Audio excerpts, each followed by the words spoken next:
And hello once again to SkyTour live stream for this beautiful August 22nd night on 2022. And as always, I have with me our favorite astronomer, Daryl Mason. Hey there, Daryl. How are you doing? Oh, Mark, I'm good. You? Hello, everybody. I'm doing fine, thank you. I just love Skype. Skype has been giving Daryl some trouble. Well, only when I do this stream. Yeah. The new version changed the dimensions and the format, and my shared screen from you is now smaller than it used to be, and I can't read it. Anyway, sorry for the griping. Carry on. Alrighty. Okay, so tonight there is a comet in the region. Now, it's still a little bit bright out. It's not quite dark out there yet, so we're going to wait just a little bit longer. The star here we have here is called Alniyat, and we can, while we're waiting for it to get a little darker, we can actually do a let's say 15-second shot of Alniyat, because it actually has a really cool nebula around it. So we'll take a shot of it and see what we get. And if we clear this one, I was just doing some experimenting. There we are. Let's see what we get here with Alniyat. Yeah, there's some interesting stuff going on there. Yeah.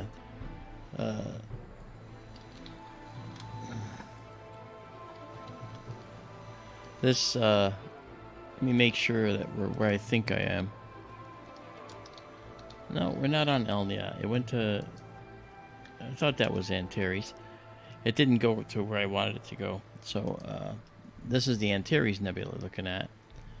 And we're just going to go back to our 1 second shot here. I spy a globular.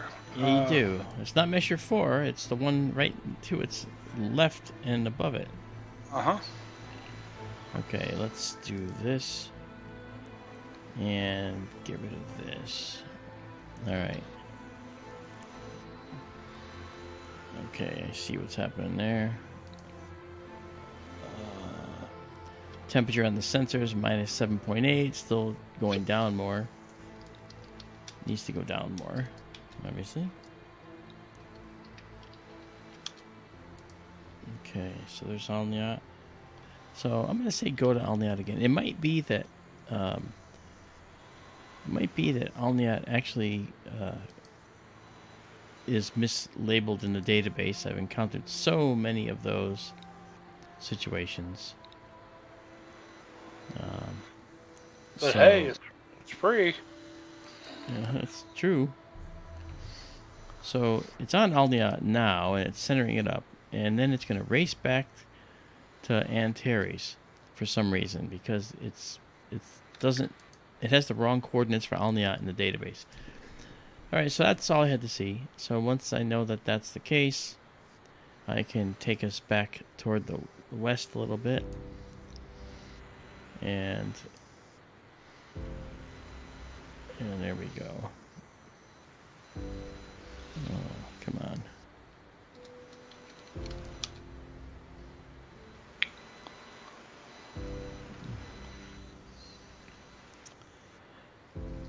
That's great. Okay.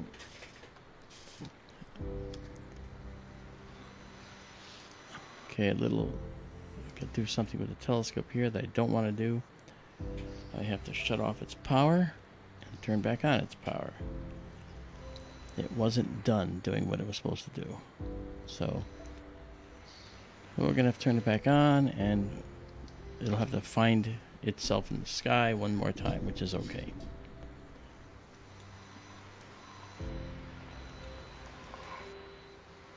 Also, we actually had 2 maintenance visits to the building just the other day, actually. And everything got a flying colors passage, and so we were happy with how it came out. But one of the problems that remains, yes, this is what we got. One of the problems that we have is that it has to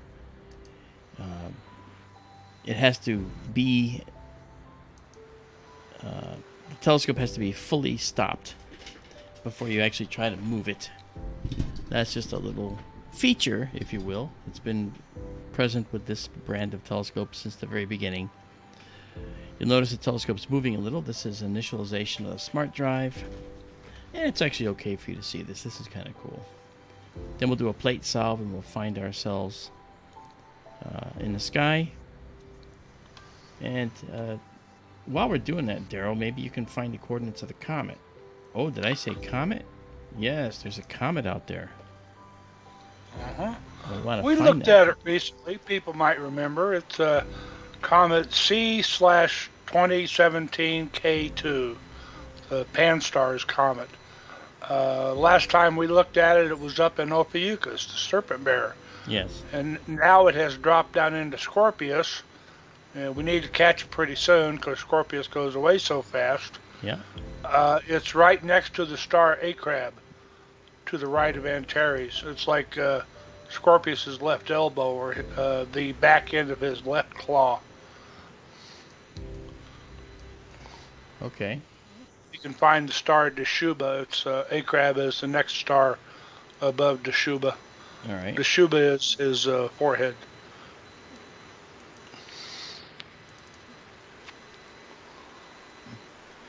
Okay, we have to bring this back up as well. Oh, you said you wanted coordinates. Give me just a second. No problem. We're taking a GPS fix, as you can see up there. Let's get this done here. Alrighty, I have coordinates whenever you're ready. All right, that'll be a couple minutes. Yeah.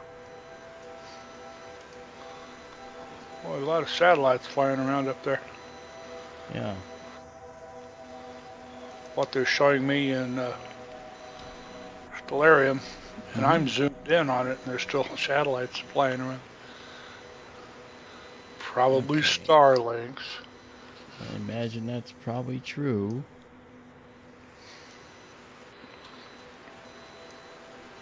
I'm actually wishing there were more of them because I'm getting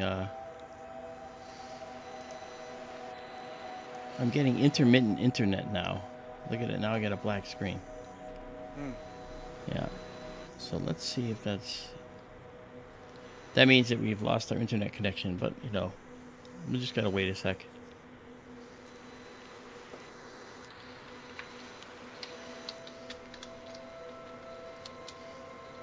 Alright, and then it's back.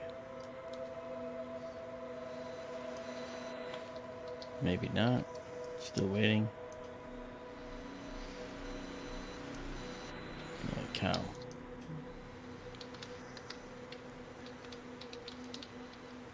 Oh, okay. So it was back, but it was just slow to respond.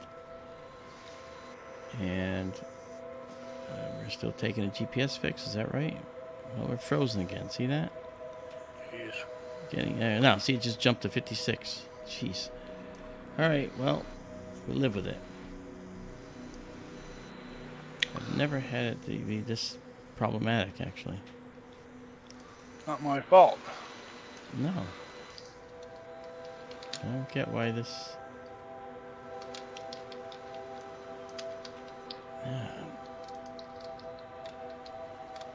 Yeah, we're getting a...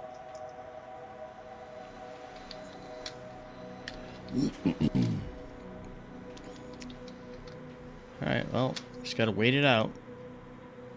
Because it's just got such lag, this is ridiculous.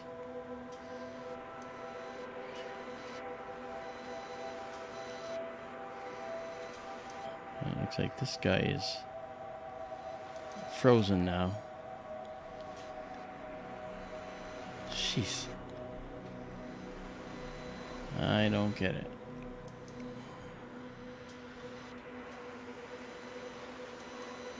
Oh yeah, we're frozen out here. I don't know what's going on. Okay. Let's kill this for now and make sure that it's not in the way.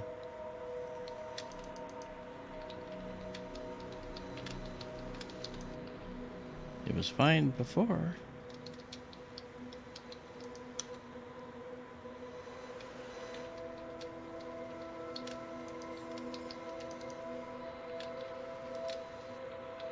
I don't understand that.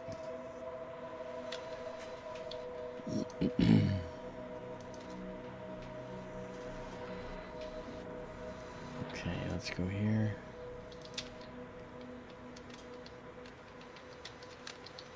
Okay, telescope seems to be locked up. No clue what's wrong. Maybe we should make an offering to the sky gods or the astronomy gods. Oh, it might. There might be another problem too. Let me try disconnecting the telescope. If that even works.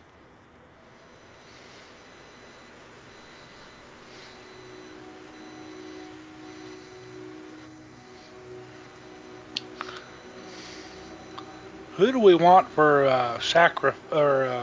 guest of honor? What do you mean? You must not have heard my last comment. Oh. You need to make an offering. Who's the? Oh, to the sky gods. That's what you said. Who's the guest of honor tonight? Oh. Well, that's a good question. Yeah. I guess it's going to be me. Well, I called the high priest. I said, "High priest, what time's the sacrifice tonight?" He said, "What time can you be here?"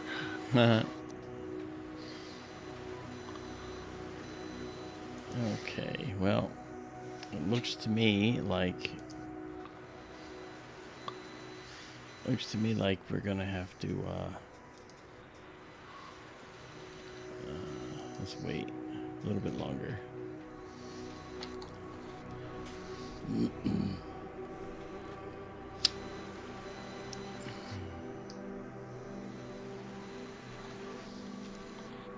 Okay, so here's what we're gonna do. No choice. I have to restart the computer. The telescope is in a mode where I could shut the roof if I had to. So I can shut off power right now, which I'll do. So the pier power is now off, and I'm not sure what happened, but whatever happened is something that requires me to restart. Telescope is not going to interfere if I want to close the roof, so I can do that. Doesn't have to be in the home position? Well, ideally you'd like it to be, but unfortunately we don't have that option. Right, because it's frozen. Right. So we're just going to shut the roof now and get the telescope restarted after a reboot, and then open up again. And I don't have to stop the stream. We can continue to talk. I saw people had questions out there, so I'm happy to take the questions with you if you want while we're waiting. So I'm going to reboot this right now.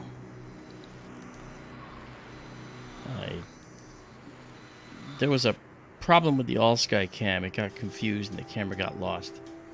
So it might be the camera getting lost is the reason why this happened. I know that looks like it's frozen right there, but it's not.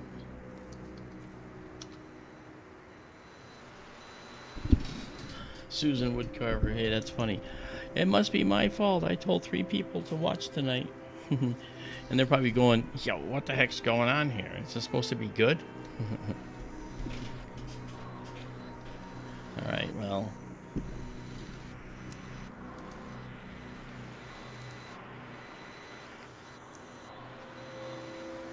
We're restarting. Gosh, you have a lot of icons on your desktop. Well, they can't see that. Only you see that. Well, take my word for it, folks. He's got a ton of icons. Yeah, I got lots going on. Okay, we're back up here. Let's see about connecting. says we're in session. Let's go see what's there. It doesn't show me anything there. Oh wait, this is it. Okay. Hey, look, that's where we're going to the beach. Okay, so let's get in here. Get rid of that. Go here. Start up this.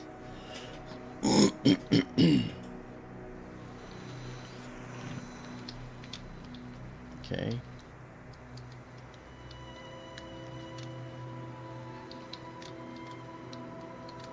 Okay. And we'll set that there. It's waiting in the background. Now we bring up our circuit to control the telescope. And I put this down here. And we can bring up our cameras. There's our cameras. And now we're going to open the roof. So there goes the roof. Camp Town ladies, sing this song. Doo-dah, doo-dah. Nope. It's not getting stuck in my head, I promise. Okay, what's going on with the timing here? We're still getting tremendous lag, and I don't like it, so I'm not sure what's happening. But I have to get the telescope realigned at the very least. Right now, Marianne's having a fit. She's going, what happened? What happened? What did we do? She and Tara were out there fixing it, and they actually did do a nice job. Okay.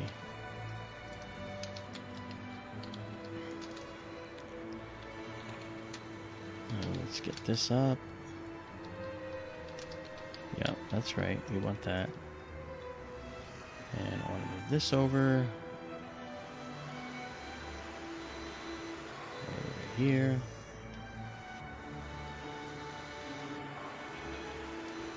Okay, up a little. And then get the gear. Okay, that's ready. And now we'll take this out. And we're going to shrink this down.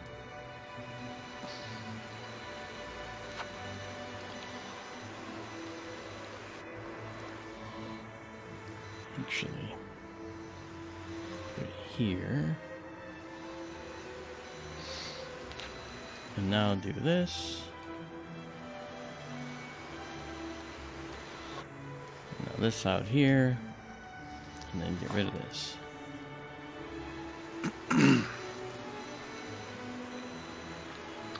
Welcome to live astronomy, folks. Yep. When you got a lot going on, a lot can go wrong. And so... Alright, so now I have to connect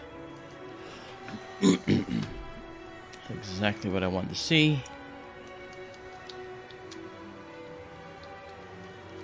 And then this is here. Alright. And this will come in now in a minute.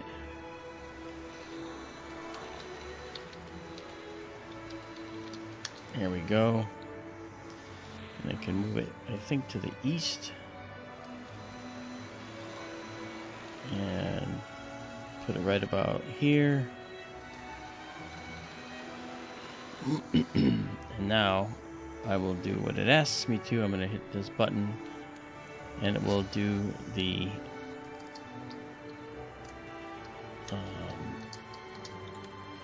visualization and then finding of the GPS coordinates again. Hey, look, an object. Well, it was there.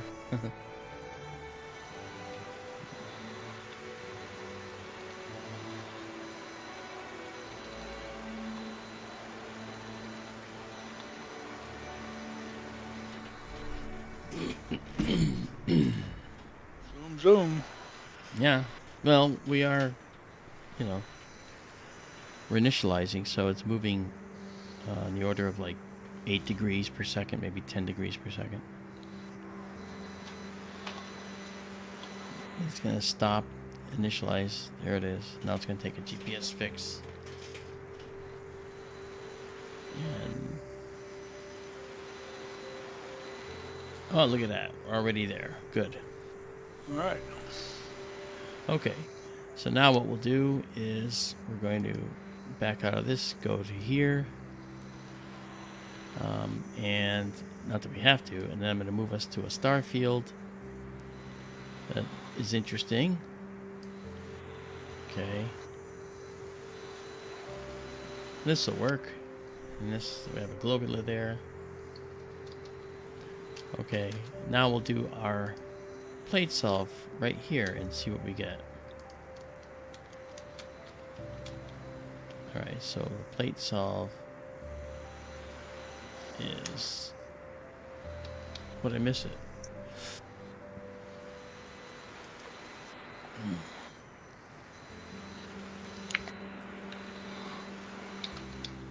There it is, right there. So plate solve.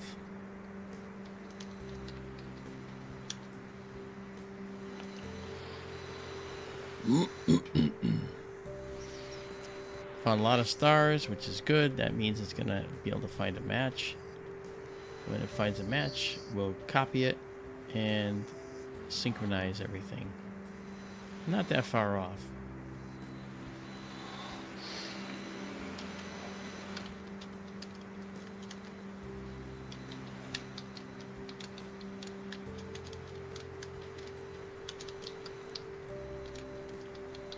When this turns green, it will have identified these stars and told us, there it is, and told us where we are. Alright, and then I will take that data, and it says we are at 17, these are our coordinates, 13, 18, and minus 26, which is about right, actually. Minus 26, 3406. And we hit sync, and we should see these numbers change.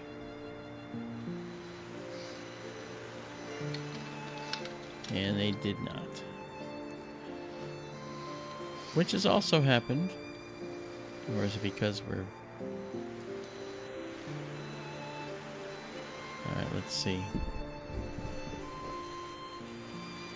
Alright, so that means I'm going to have to get out of here and come back. Oh, an exception occurred, of course.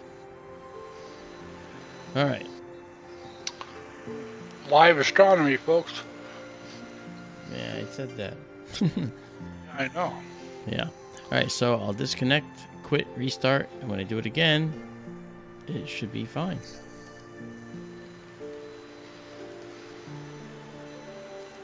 Not sure why it does that, but it does it.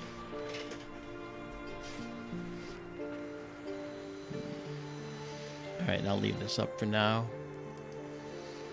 And I'll say connect the scope. Yep, bring that up.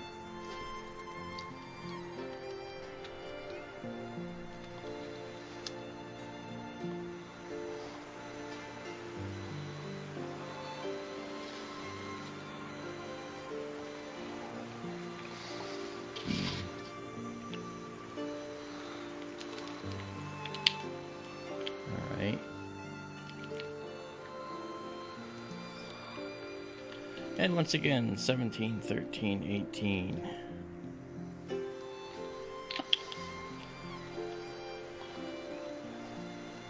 And minus 26.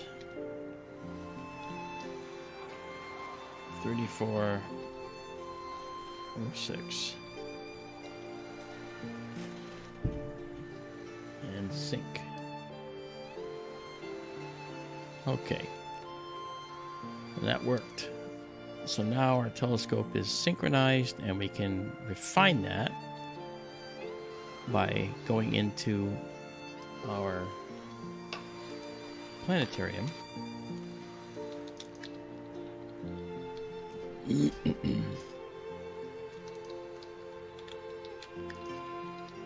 And do it from there. Okay. So this moves over. Okay. Seems we're getting our speed back. It looks like it's whatever was wrong with it, it's past it. That's what I proclaim. I don't know if I'm right, but I'm proclaiming it. Okay. So now we're gonna turn on our constellations, we're gonna turn on our labels and our boundaries and our nebulae and our equatorial lines. Okay. And now Daryl has the coordinates for the comet. But let me first make sure. Let's actually tell it to go to Antares and make sure that it goes properly. It should. Alright. Yeah, as you can see, the telescope's moved over quite a bit.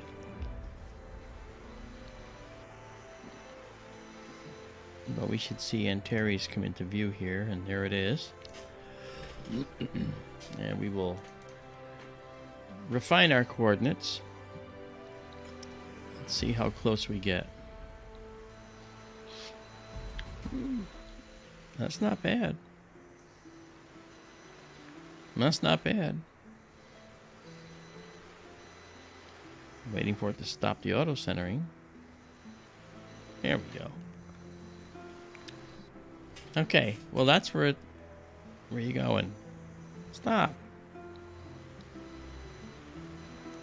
Ay ay ay.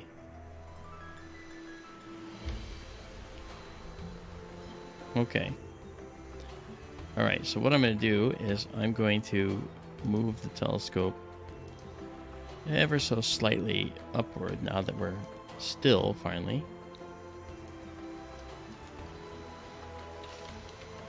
And then when we get to the center, I will mark that spot. We're going to head east a jog, a tiny jog. There we are. Okay, and now let's see where our pointer is in here relative to Antares in our view. So there we go. So that's where we want to be. And we want the telescope to be aligned exactly with that. So I told it to do just that. Okay, so now we are aligned with that. All right, done. So next, we want to find this comet. What are the coordinates? Right ascension, 16 hours, 03 minutes, 54.8 seconds. Okay. Declination, when you're ready. Yeah, I'm ready. Minus 19 degrees, 39 minutes, 47.7 seconds. Okay, I'll have to have that again. Minus 19. Minus 19, 39, 47.9. Got it. Okay, now we'll just say go to. And the telescope should go to that. All right. And let's see where it's going. It's going way up north.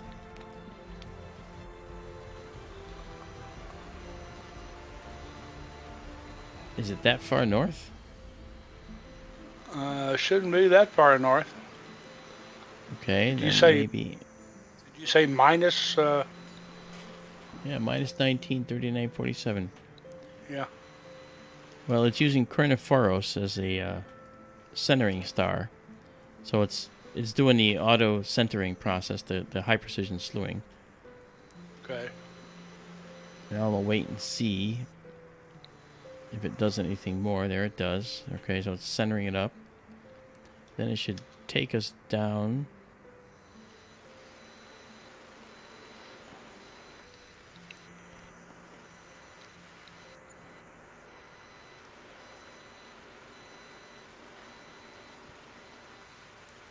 Okay, well...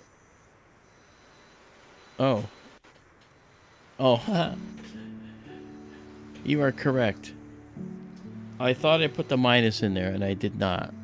So, that does it. Alright, so, I technically could... I'm going to just tell it to go to this now. Okay, we're sitting there pretty, so I'm going to say go to. And now it'll go back down. It's searching. Now it's going to do a high precision slew. Back down south, as you can see. Like it's supposed to do. And it's going to put something in the view. A star. Nameless for now. But actually, that looks like it's... Let's back out a little bit. Alright. Grapheus. Centering, what it says is Grapheus. Does that look like Grapheus to you? You say so. Must be, yeah. And now it goes over to the... Oh, is that it? Look at that. That star is A crab just to the left. Yeah. All right. There we go. That's nice. So let's move it up a bit. Now that we can. All right. And I'm going to go into my system here and go into the status, but I'm actually going to go down. I have to reset some rates here. Okay, we're going to say 15 for the right ascension, and we're going to go down and say 17 for the declination, and then enter. Okay, no problem isn't surmountable. Okay, and let's go back in and just hit enter on the status. Okay. And now we're guiding, but I'm actually going to center this up a little more so there's no mistake. And this will be a comet. This will be Comet 2017 K2 PanSTARRS. I wonder how many PanSTARRS comets there are now. Millions. Yeah. There's many of them waiting to be found.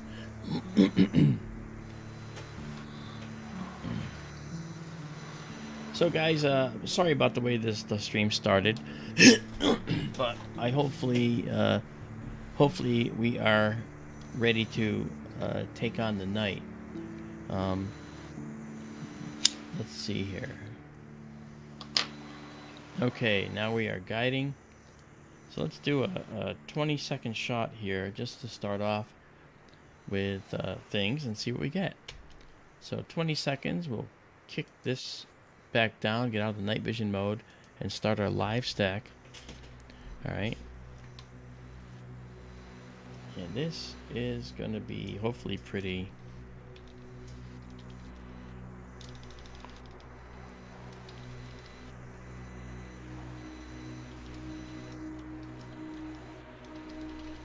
No, look at that. That's indeed pretty. That's the dust tail pointing at about 11 o'clock. It's got a nose tail too. I'm sorry? Looks like it has an ion tail sticking down here. The ion tail was at about a right angle still within the last day or two. Well, That's I one see reason. Something... Sorry, go ahead. I'm sorry. The comet is crossing the ecliptic plane. That's the plane of the Earth and the Sun. Our viewpoint has changed quite a bit from when we saw it up in Ophiuchus before. Yeah. They noted that the ion tail was at about a right angle. The images I've seen with the tail point, the gas tail, the dust tail pointing up, the gas tail, excuse me, the gas tail should be pointing at about 8 o'clock.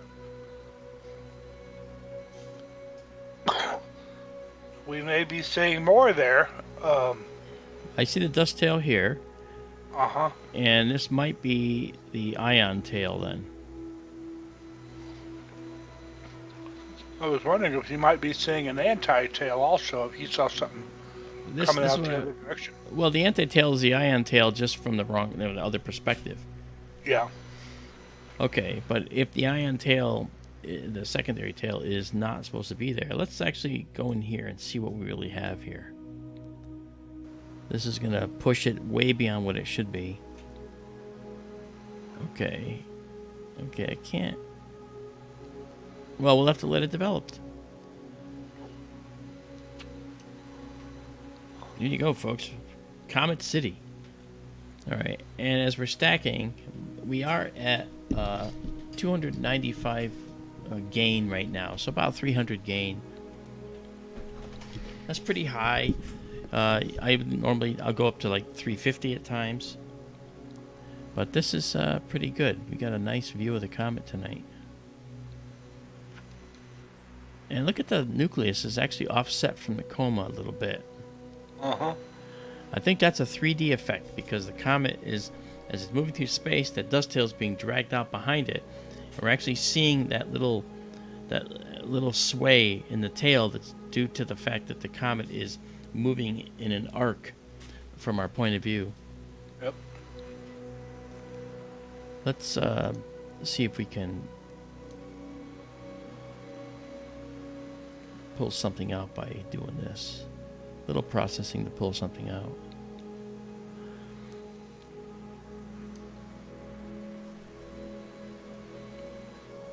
Wow, that's pretty. I was hoping that gas tail would show up more. Actually, I think I can barely see it. Right here? Yes. Yeah, we have to give it a couple more. I mean, we've only stacked 11. Yeah. And we're only doing a 20-second exposure. I think we should do like a 35-second exposure, even a 40-second exposure on this to see what's there at this setting. But we'll save this just like we see it, and then we'll do that. So we've stacked 11 already. So I'm going to stack... I'm going to actually pause it here and save this. I've got it named up here. It'll be in the database as Comet K2 PanSTARRS. Alright, so we're going to save it. And that blue thing, that's our raw file that you could process yourself if you wish. And then we'll save exactly a scene. So you see it just like you see it here on the screen here. Okay, now we're going to come up here and we're going to go to 40 seconds. Alright. So that's 40 seconds. We're off and running, and we're going to clear the stack now. And when we save it again, it's going to save it in the same directory, but as a second set of exposure. So you'll see two files in that same one.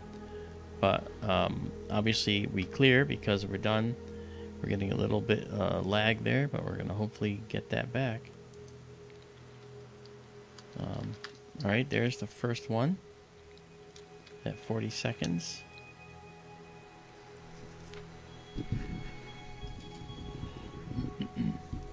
See this noise? Watch the noise go away. Ready? Watch this modeling go away.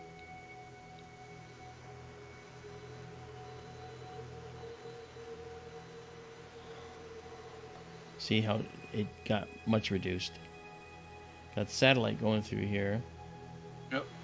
Oh, speaking of that, I gotta turn that off. I have basically been telling it to remove satellite trails, but that could add defects to the image, so I don't want to do that. Okay. Let's bring this up. let's see about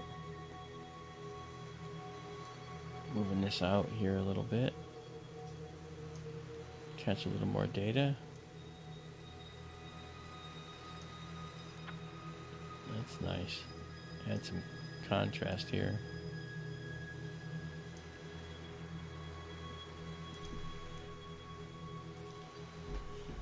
That's really pretty.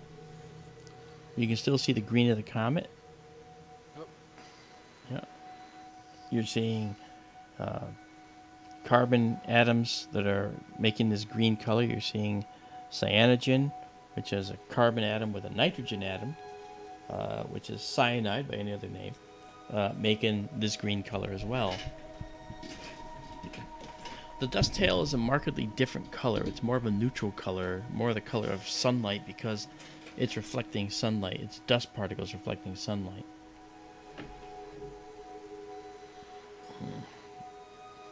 Mark, I have a question. I don't mean to make your life difficult. Your Skype image that's being shared with me, I see the left hand, about 20% of the image is your desktop. Yes, that's correct because I'm actually sharing a screen, not a window. Okay, I mean I can move this over. Oh, that'd be fine. Is that better? Yes, that is. Okay. Let me adjust the size. Sorry, folks. That's an adjustment thing at our end. You don't get to see that, unfortunately. But very good. I can see the.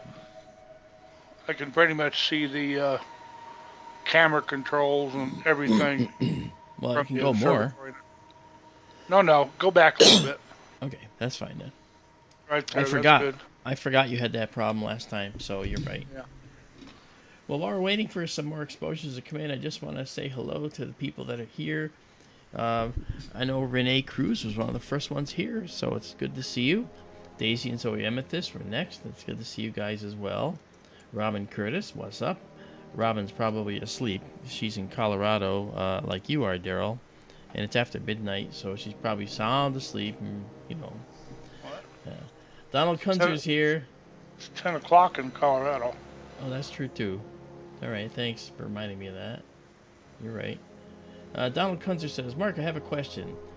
I met the list of exoplanets in your book. Will James Webb be able to look at them? And would you update your book when we... Oh, yes, I'm going to be definitely updating the book with information about the James Webb findings on the planets that have been seen out there. Absolutely.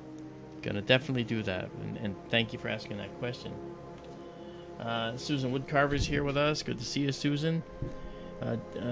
Let's see who else is here. And I think I saw a number of people here that I had not seen before.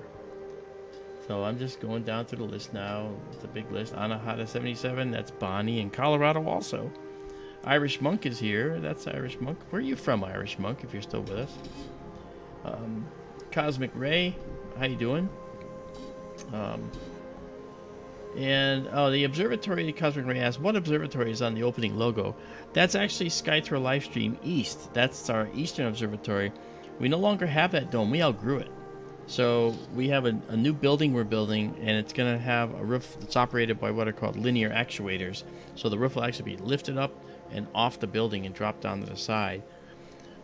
And that building is going to be built as soon as the price of wood comes down to reality again. So that's the problem we've been having. Okay, we're up to 15 stacked here. This is looking nice. I still see some noise, but again, we're at this very high gain of 295, which is not there. It's actually here. Okay, that 295 means we're going to get a little more noise. Okay.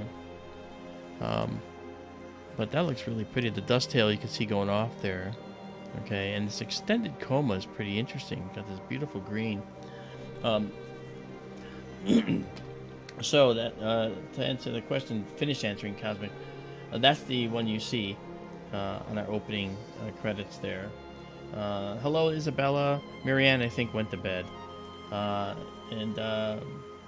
Let's see who else is here. We have a lot of wonderful people. You guys are all so great. You show up all the time like clockwork. Tim F. Woohoo. Tim F. Yay. What's going on, brother? And Zadarak is here. Good to see you. Irish Monk says, I feel like a non-astronomer hiding in the bushes. Please tolerate me. I bring eagerness, desire to learn. You know what, Irish Monk? That's me. You're describing me. That's what I was when I was just interested in astronomy. So not to worry. Not to worry at all. You're more than welcome here. And everybody in this chat's going to make you feel welcome, just so you know. Okay, let's see who else did I miss. I hope I didn't miss anybody here. If you and Dirty Mike is with us. Yes, that's the Arduino IDE, Dirty Mike. I actually wrote an Uno program, if you can believe that. Not Raspberry Pi, but an Arduino Uno. And I have a box out there that actually runs the observatory in the background. And so I wrote that program to do all that. And I got a bunch of relays and stuff that I'm clicking and getting to do things like take the roof off, put it on, move the telescope, all that stuff. Actually, moving the telescope is a go-to function through the ASCOM, ASCOM platform.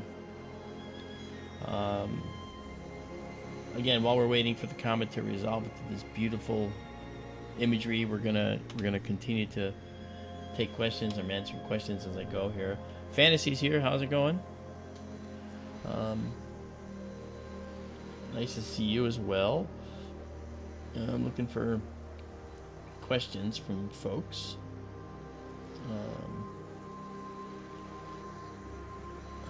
Okay, I'm still going through, guys.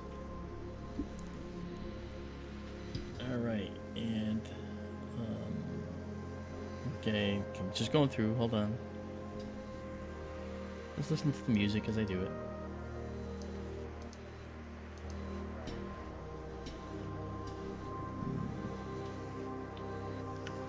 It's interesting how the nucleus is off center like that.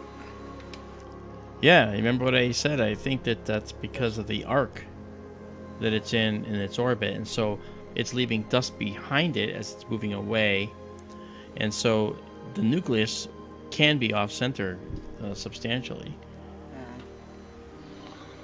It's going away from us, in other words. It's going away from us in a curve, and that's why I think that's doing that.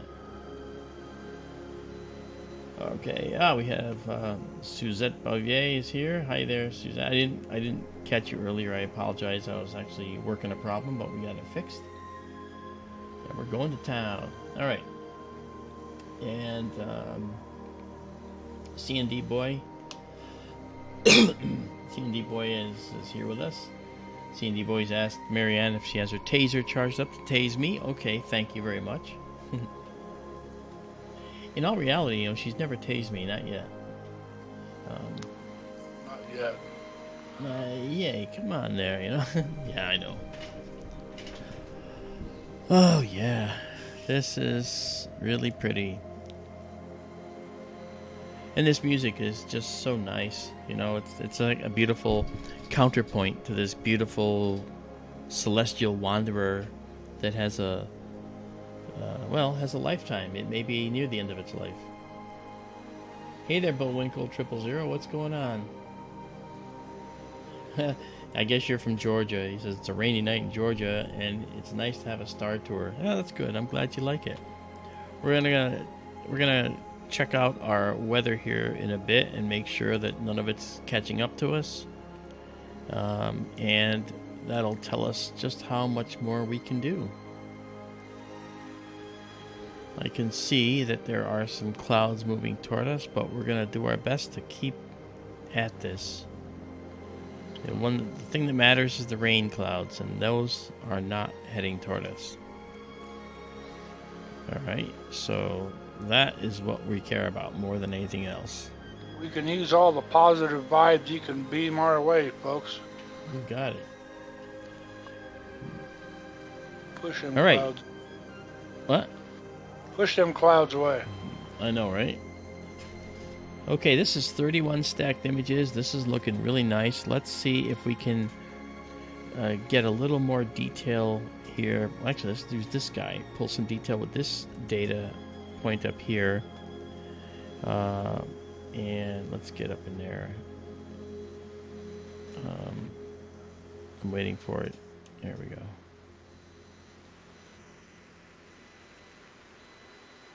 Okay. Wow, this is like almost like a fan. Wow, that's really interesting. That's very cool. And let's when Comet Hyakutake came in back in 96 and 97, 96. Wow.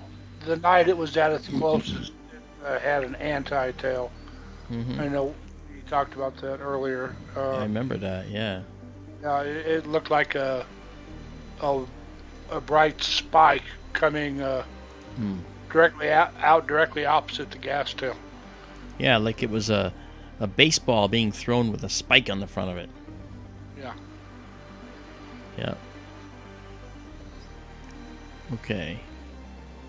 Now, part of this weird donut-looking vignetting is going on because we started taking these pictures when it wasn't completely dark.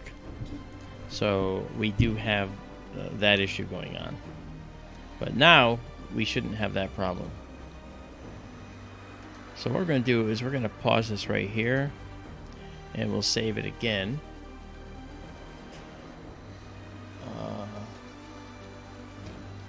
It's funny, I actually wanted to do a 40-second shot, and I accidentally wrote 20, so we did a 20-second shots. Ay. No wonder we didn't see anything new. Okay, let's try something. We're going to save this again. And we'll get that, and we'll save it exactly as seen. Okay, now we'll clear it. And now let's try, just quick, let's try a 40-second shot. I don't know why I missed that I hadn't done that right. Maybe because everything else was going on. Well, that's interesting. This is the immediate shot of the nucleus right here. It's going to be really wiped out, obviously. But we're going to clear the stack. And then once it finishes reading out over there, which is over here, okay, then it's going to put it on the screen and we'll be able to see it. As a 40-second exposure, and then it'll tell us whether we can see that tail. And let's get this out of here. And there we go. Yes, I know. Looks bright, doesn't it? But that's because we haven't done this. Okay.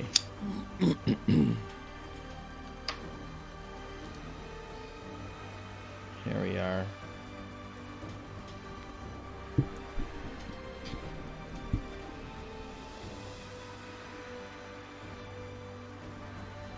So we'll let this come in for a couple of exposures, a few exposures, and then we'll move to something new. Hello there, Alice Cooper. How are you? Robin Curtis asked, hasn't the nucleus been off-center every time we've looked at it? Not really, Robin. It was actually centered up the last time we looked at it, but it's off-center now because of this this arc that it's moving through space. And it's actually moving relatively quickly, and we'll see movement in the course of in a 45-minute session. We'll actually see movement of this. But the nucleus is, just like it says, off-center only because it's moving that way and leaving behind the tail this way. So it's actually, it's going to look like it's off-center from our perspective. And that's what we're seeing right here. All right, let's zoom in on this now. Irish Monk, per Fantasy's response to you, comets generally have two tails. One is the dust tail, and as Marc said earlier, that's the dust tail. It's typically the color of sunlight because it's reflecting the sun's light. It's the color of the sun.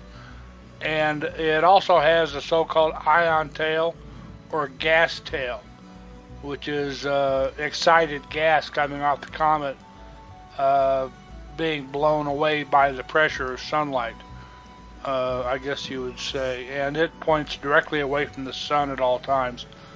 When we look at the comet, any comet, the two tails do not necessarily point in the same direction. The dust tail sort of indicates where the comet has come from, as it has moved through space, and the the gas tail or the ion tail always points directly away from the sun. Yep. So that's why a comet... Okay, good. Go ahead. I was going to say, that's why when a comet goes around the sun, as it's heading around the sun, that ion tail is going to swing around and follow and point directly away from the sun. So as it's going away from the sun, the comet can literally be going into its own ion tail. Yeah. Depending on its orientation. And this comet's probably doing something along that line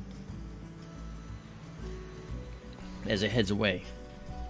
Actually, it's not around the sun yet, right? It's like December. It's going to be So by the time so we still have a separation between the tails, but they're still on the other side of the comet relative to the sun, right? And the dust tail is behind the comet. It's moving away from us, but it's heading toward the sun. So it's getting closer to the sun, and the two tails will diverge as soon as the comet goes around the sun. And by that point, I don't think we can see it anymore from our perspective. I'm not sure. It's going to be too far south, I think, no? Well, it's moving south now. One of the really good images I saw of it recently was taken down from Namibia in Africa. German astronomer that images down there. When it goes around the sun, it will probably move to the morning sky. Yeah. But as you said, it may be far down in the southern sky by then. Yeah. Well, this is a beautiful shot right here. Nice. Okay, so I will pause this here. Actually, no, I won't. I'll let it read out this last one, get us to 8 exposures on this. Okay, so we got 8 that have been stacked here. We'll pause this. We'll save this exactly as seen. So there'll be 3 sets of directories in the PanSTARRS directory up on the server. And then we'll save it exactly as seen here. There we go. And that was saved in the ping file, so if you were to click on that, it'll come up in a reader, okay, and you'll see it. There it is. Okay. All right. And that's how it'll appear. The halos around the stars are an artifact of the system. And when I do other processing, I get rid of the halos around the stars. But we live with the halos right now. Okay, so we can clear this PanSTARRS and go sharing that, Mark. Yeah, no, that was great. I'm glad that we were able to check it out. It's a beautiful object, isn't it? Okay, and there you see it. And it looks it looks that nice from very far away. The comet is out somewhere past the orbit of Mars. Yeah. And it's never going to get very close to us. In fact, it's already been at its closest to Earth. Yeah. Which is why... Must know. Which is why it's never going to bring us a meteor shower. Yeah. Fantasy says, that reminds me, do you think Apophos 2029 will be visible to naked eye at closest approach? Good question. We could probably see a trail if we do a time exposure on it. I don't think that's something that we I don't think that's something we wouldn't see. I think we could find it. You know, like things like the James Webb out there right now, we couldn't see the James Webb. In fact, even the biggest telescopes on the planet have a hard time spotting the James Webb, but they do. They can see it out there. But remember, it's actually got that highly reflective thing facing us effectively, because it's facing toward the sun, that solar shield. All right, let's go down and go in here. See, that's pretty low right now. And I want to come back up and get some other objects here while we can.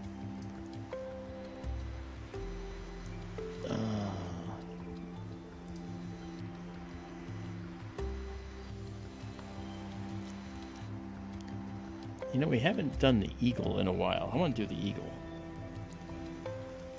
So let's go check out the eagle.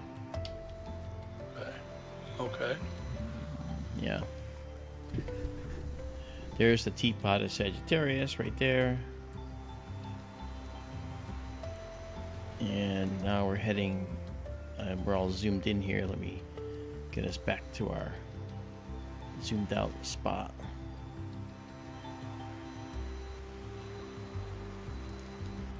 Here we are. It's going to center that star and then take us to, and it is centered us on this guy right here.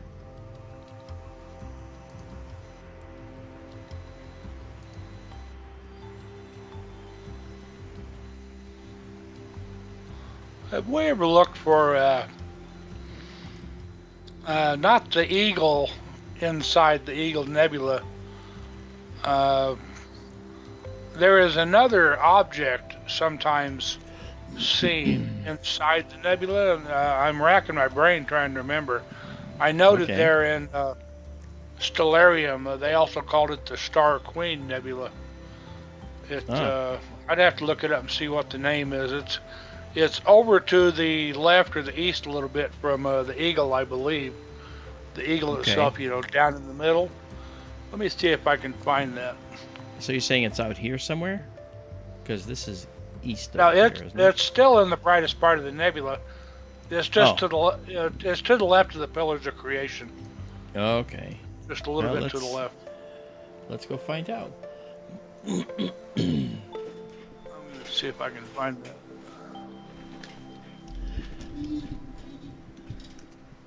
Like I said, Stellarium called it also called it the Star Queen Nebula. Okay. Well, we're going to do a 45-second exposure here. This is going to be a really good one. And so we're underway. We're going to get out of night vision mode, go into live stack mode, and clear any live stacks we have. We're all set. And now I will call this is M16, the Eagle Nebula.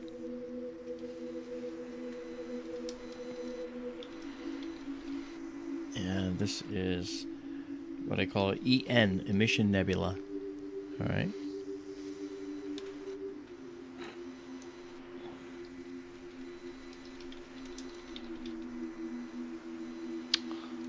Maybe it is Star Queen I was thinking of. All right. It's also, it's... Wow. Let's zoom in on this, by the way. Says here the name Star Queen Nebula was introduced by Robert Burnham Jr., reflecting his characterization of the central pillar as the Star Queen seen in silhouette. Okay. I started the exposure before letting the guider lock on. That's why I just stopped it and let it start again. So we'll see what it looks like right now. I'm guessing it should be better. And that's better. Look at that. Now, it looks mottled and kind of noisy because we're stacking images. We're taking one, adding them on top of each other, and the bright spots, the stars, and the dark nebula you can see in here, that's all going to get accentuated even better, and we'll see that much brighter. That's how this all works. All right, because it's actually bringing it to the top and averaging out the noise. So this nebula here kind of looks messy. All right, right here. That's actually going to clear up here in just a bit, as you'll see. Hey there, Mary. How are you? Krasinski. She says, I'm new to the channel and have a possibly obvious question. Are you physically at the observatory controlling a telescope, or is this done remotely? This is actually all remote. I'm 2,500 miles away from our observatory, which is out in the Arizona desert. And so what you see here is a result of, in fact, 2,500 miles of Starlink mixed with a bunch of other technologies that we have to use to bring this to you. That is actually such a wonderful question. I'm actually going to stop this right now. Do you know why? I can see we have a little focus issue, and I need to take care of it. Oh, good thing I did. I think we're getting a little wind out there right now. Okay, so let's go here and go to our focus mode. Shut off live stacking because we don't need it right now. It didn't go away. Let's make it go away.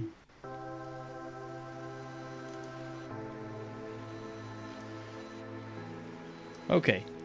All right, so now what we'll do is we are going to go to our focuser right here. Yeah, we're going to knock it out of focus. There we go. And now I'm going to tell the autofocus system to come in and focus this, because I noticed it's a little out. I did it before we started, but we'll make it again. Here we go. So we are going to scan inward. And as it does so, it's going to build a curve that you'll see right over there. Okay, and that curve is going to be a focus curve, where the bottom of the curve will be the focus point. Okay, so you see the stars are going to get smaller and smaller and smaller until they actually focus up. The focus routine is actually quite superb.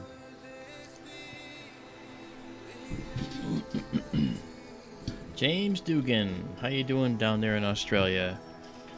Good to see you. You showed up at the right time because we worked out a few issues earlier and now everything is all better.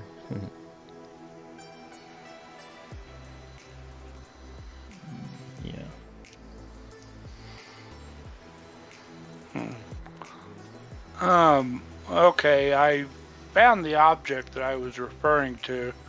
Okay. One place they call it the Dark Spire.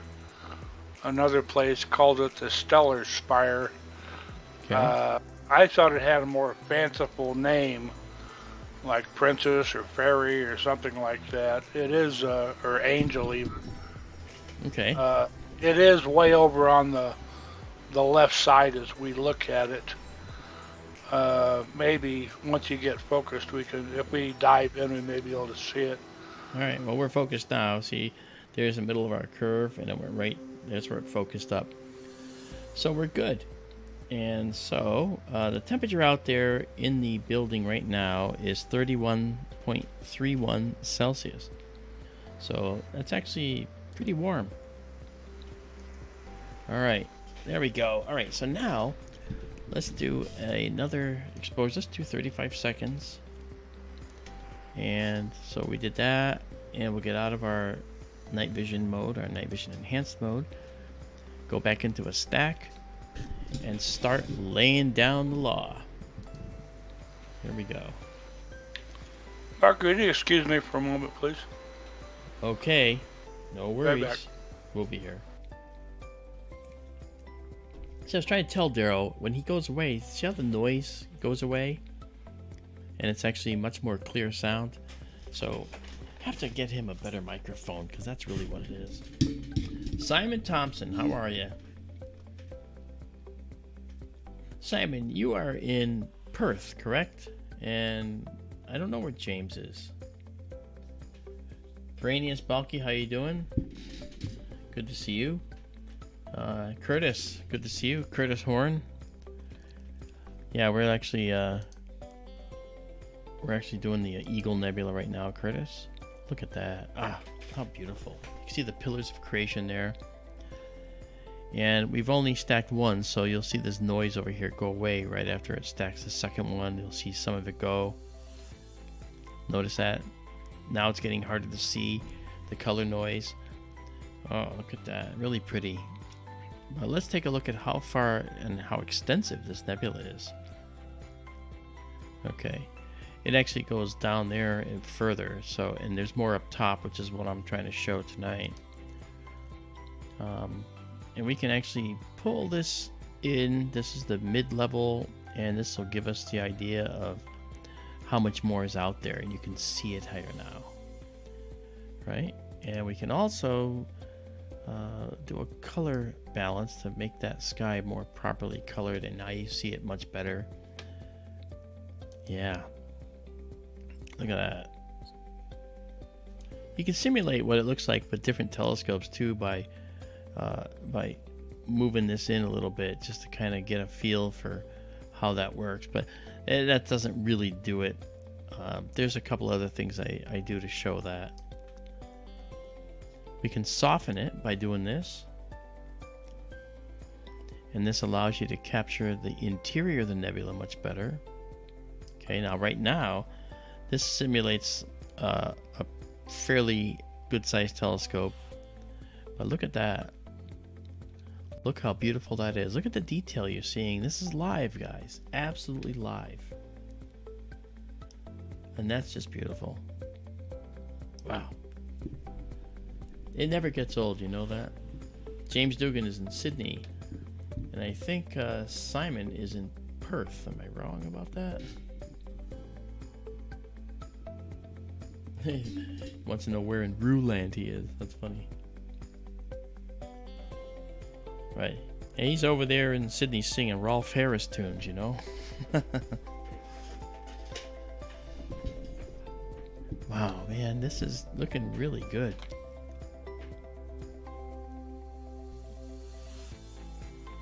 Hey there, Uberku. How you doing, Uberku? Okay, thanks. I thought you said Perth in one of our other streams. I remember my Oz friends. So, Brainius, what do you think? Is this a nice stream? You enjoying yourself tonight? Let's bring this detail in. Let's pull some of this in. As we brighten, the core of the nebula will brighten, right, like this, and it looks kind of like it doesn't look so hot. But then when you back out, you see why we do that, okay? Because as we do that, it brings in the detail from outside and all the rest of the nebula. Now, one of the things I do in processing as well is I actually bring those stars down to very, very low levels. Because stars, this is something for you. Stars are points of light. That's all they ever are. They're just points of light. So the fact that we see them as bloated images here gives you the false impression that they're big, right? They're actually the tiniest singular points of light that you could see. But it's testament to the fact that they're so bright, intrinsically bright, because of the way they operate doing nuclear fusion, that you can see so many of them from so far away. You know, when we look at planetary nebulae, the star that's left over from the planetary nebula, that is to say the star blowing off its outer layers and forming a shell around itself of the old dead star's layers, that dead star in the middle is still very hot, and it's hot enough to cause that outer gas to glow. All right, but that object at the center, that star at the center, is only the size of the Earth. It's a white dwarf, and those white dwarfs are, in many cases, thousands of light years away, and you can still see them. And again, they're just tiny points. Okay, these stars here are hundreds, thousands of times bigger than they would actually be in real life. If you could see them the way they are, they're much, much smaller than this. They're tiny, tiny points of light. Even the biggest stars are just going to be one singular tiny point of light because they're so far away. That's what I wanted to say about that. Okay, let's go back to exploring the interior of this nebula. We've stacked 10 of these so far. That's a beautiful, rich view right there. Look at that. Wow. That's beautiful.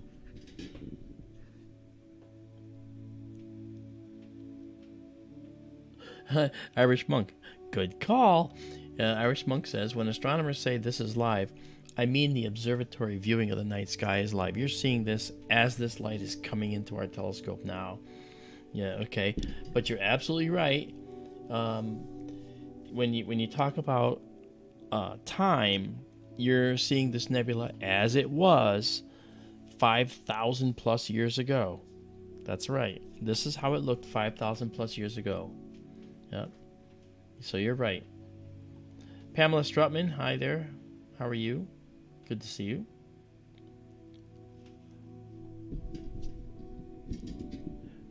Daryl, this is really cool. Yeah, sorry, I have been off mic for a minute or two. That's fine. I managed to close all the wrong tabs and windows, and I lost almost everything but Skype, and I had to go back and find it all again. Okay. Mark, I just posted a link in chat, and I could post it to you also. If you wanted to take a look at this. Oh, you see it in chat? I do. I can send it directly to you if you like. I see it. Oh, this is that black pillar spire. Yes, they call that the ferry of the Eagle Nebula, and it's over off to the left. That's right here. Maybe that's it. Yeah. Okay. Yeah, that's the thing he's talking about, guys. Is the black pillar spire? That's this section of the nebula right here. Now I'm gonna make this a little bit more sharp. We have a processing trick we can do. So here we go. And there we go. Now you can see this in much more detail. See that? Isn't that cool? I did something called an unsharp mask, and I did it at a fairly low level. But that's enough, you know. Hey there, Michael Galea. How are you? Here in Reno, Nevada. Oh, you know what? Michael, you asked me the other day where Libra is in the night sky. I'm sorry I didn't tell you. I don't think we can see Libra now.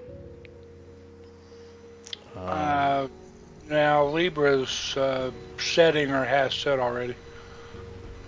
Yeah, and it would have been low in the sky when we started, pretty much.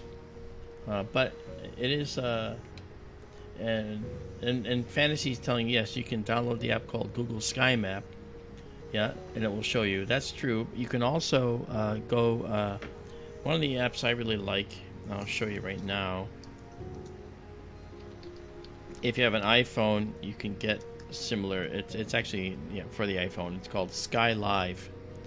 Okay, and I know you can't see it because I've got this stuff going on here, but it's called Sky Live. And I'm sorry, it's not. It's called Sky Guide. Sky Guide. I've turned so many people onto that. Yes, you can hold things up and see where you are in the sky exactly, but you can also use it to look at use it to look for things in the sky, and without having to look in the sky and explore the night sky. You can zoom in, see nebulae like this. You can go right into this up close. It's just beautiful. Okay, so yeah, that's the what you call the was it the ferry or something, or the pillar? It's the black pillar.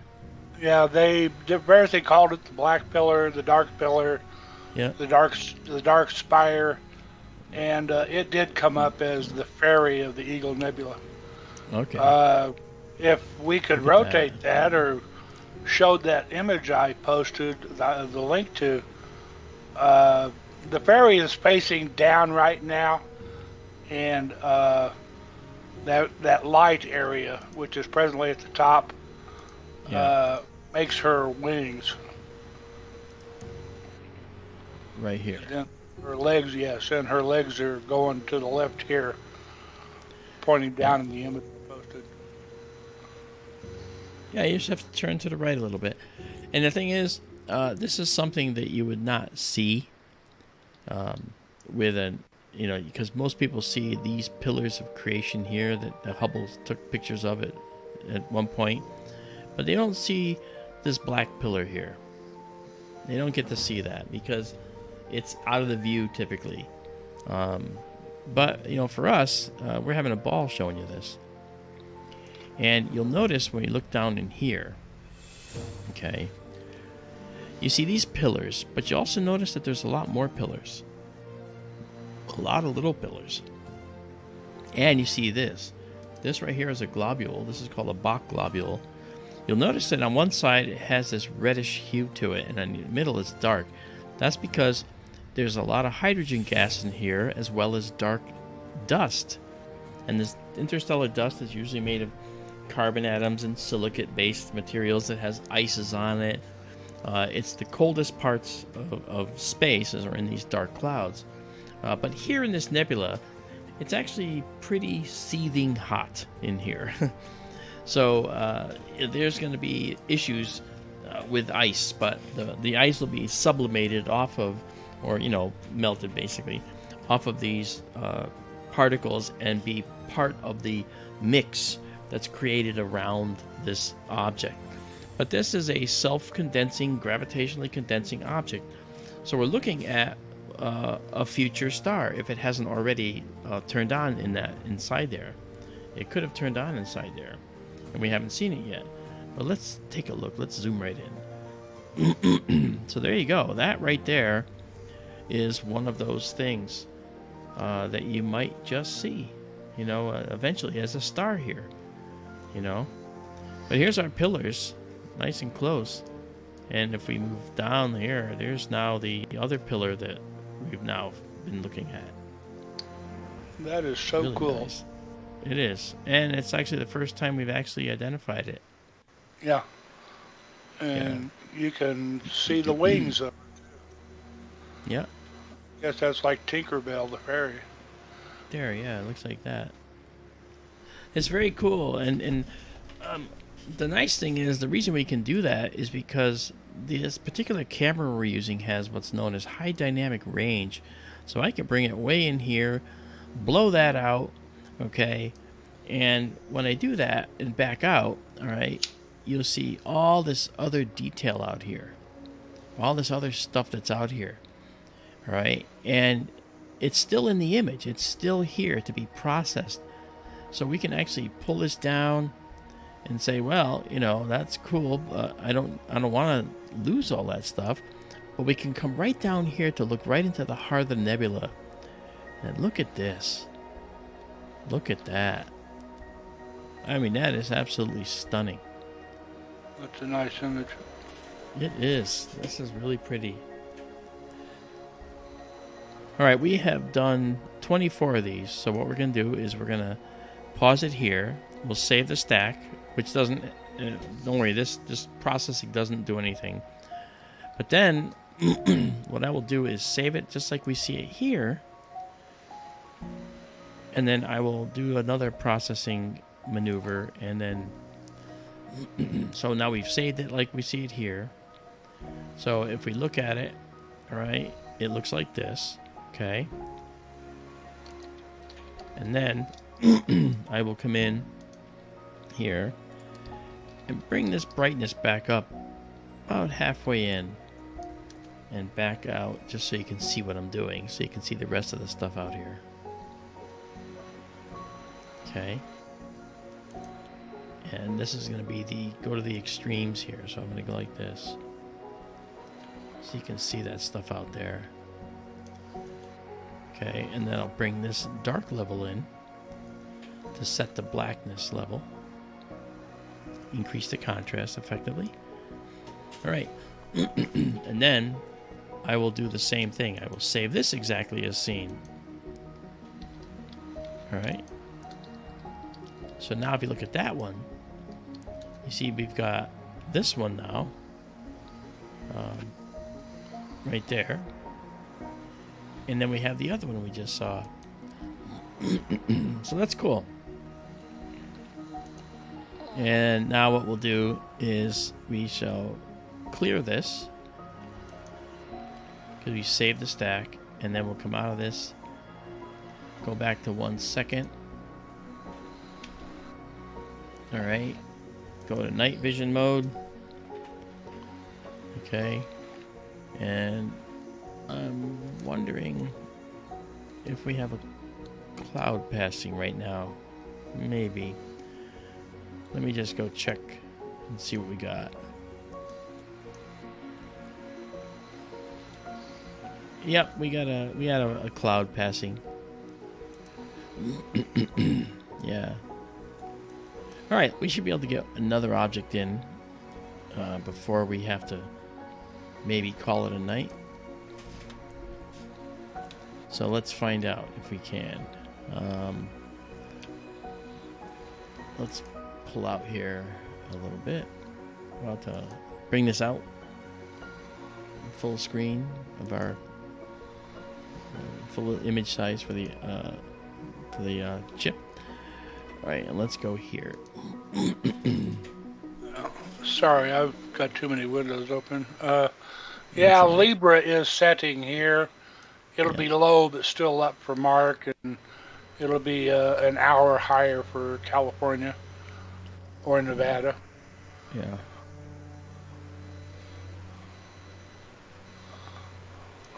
I wanted to do one thing before, and I want to see if we can do this before clouds overtake us. I think we're going to have time for just one more, unfortunately.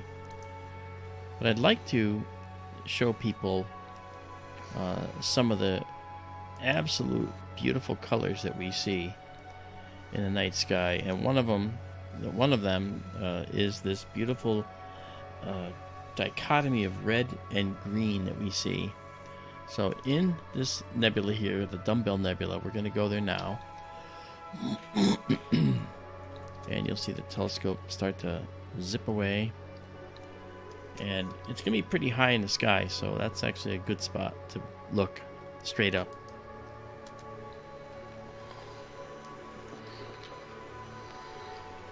All right. And that's our... And what it's doing by this, what's called high precision pointing, it's actually going to what I call a waypoint star. It's a star that's going to help us find the object. So this waypoint star, sometimes it has the wrong coordinates for the object, and it goes to the wrong place, which kind of stinks, but that does happen from time to time. Alright, so what we're doing now is going to that object, and there it is. That's the object we want to see.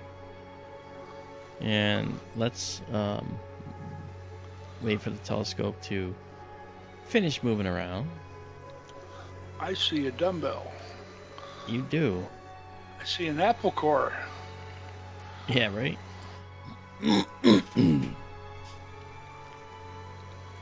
Yes.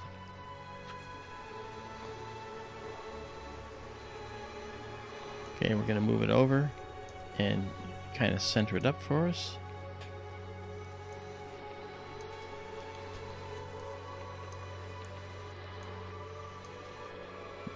All right, and we're just going to move the telescope up a little bit. We'll bring it down in the view. There we go. All right. All right, so now we're going to wait. We have to wait about 12 seconds for our guider to kick in, and this will be a 20-second shot. You'll notice all our shots are only about 20 or 30 seconds at the most, sometimes 45 when I want to do a little more detail. And for this one, I think I can actually drop the gain substantially. I can bring it down to, let's bring it to 195. And now we'll take this picture, come out of our night vision mode, go into the live stack, clear the live stack that's in there, and we'll see the dumbbell. Okay, now it doesn't look like much now because we have to do some processing. These are the data curves. This is the black level curve, and we want that curve to be right near most of the data, because that way most of the data will come through, and see, it does. This is the mid-range curve right? And this one is the one that you can see that yellow curve crossing into the data. That brings us more data to see. We go too far and it'll be really too bright and blown out. But if we come here, it'll show us some really neat stuff in this nebula. And then next thing we do is do a color correction. And let's zoom in, baby. Because this is going to look stunning once we get this locked in. Now you say, wow, that looks too bright. Well, it is. So what we'll do is we'll drop it down. Because as I said, it's high dynamic range. So look what we can do. Look at that. And that star right there, what I mentioned to you before about white dwarfs, that's a white dwarf. That's a white dwarf star right there. And that white dwarf star, this nebula is thousands of light years away, and that white dwarf star right there is the size of the Earth from thousands of light years away. Pretty cool, huh? Means it's really, really bright. That's right. And you'll notice the color. Notice the stars around here. You see lots of red stars, some white ones, some sort of bluish ones. And then this one, that white dwarf, is actually quite blue, isn't it? Well, the hottest things in the universe are blue. They're not white hot, they're blue hot. All right? And so the white dwarf is really, really hot. So you're going to see it as blue. And sure enough, that's a very, very blue star. In fact, I bet most of its emission is in ultraviolet. And that's true, and that's why this nebula is glowing so brightly. Another type of star that's very hot is an O-type star. We have O, B, A, F, G, K, M. M is in Marc. And the hottest and bluest to the coolest and reddest. All right, so all the way down that list, okay, it when you look at the when you look at the brightness, blue hot is the hottest and brightest. And Cosmic Ray asks the question, is it not true that these colors are the colors assigned by you and your processing software, not true colors? Actually, keep in mind that the sensors that are in the cameras, this isn't an astronomical, dedicated astronomy camera. The sensors that are in the cameras, and we have a focus issue too on top of it. The sensors that are in the cameras are actually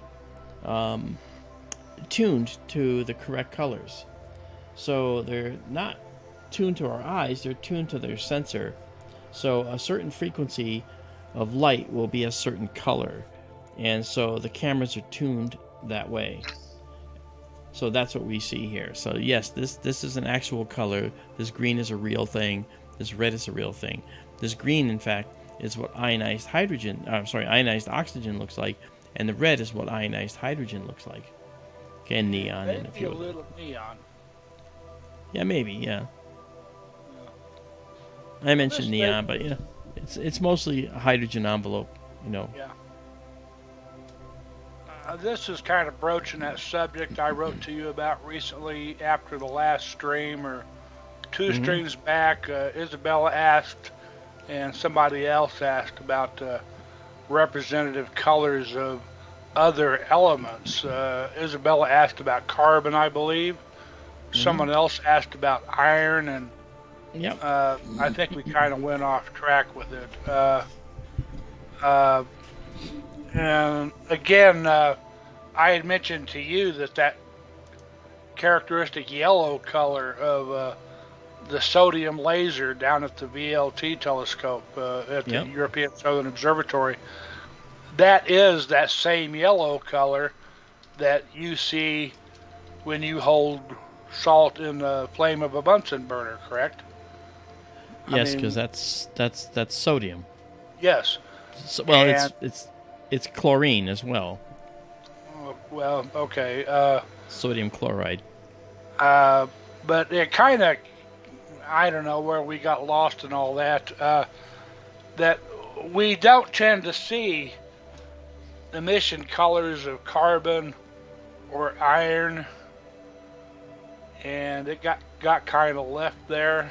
I don't even know if I want to go there.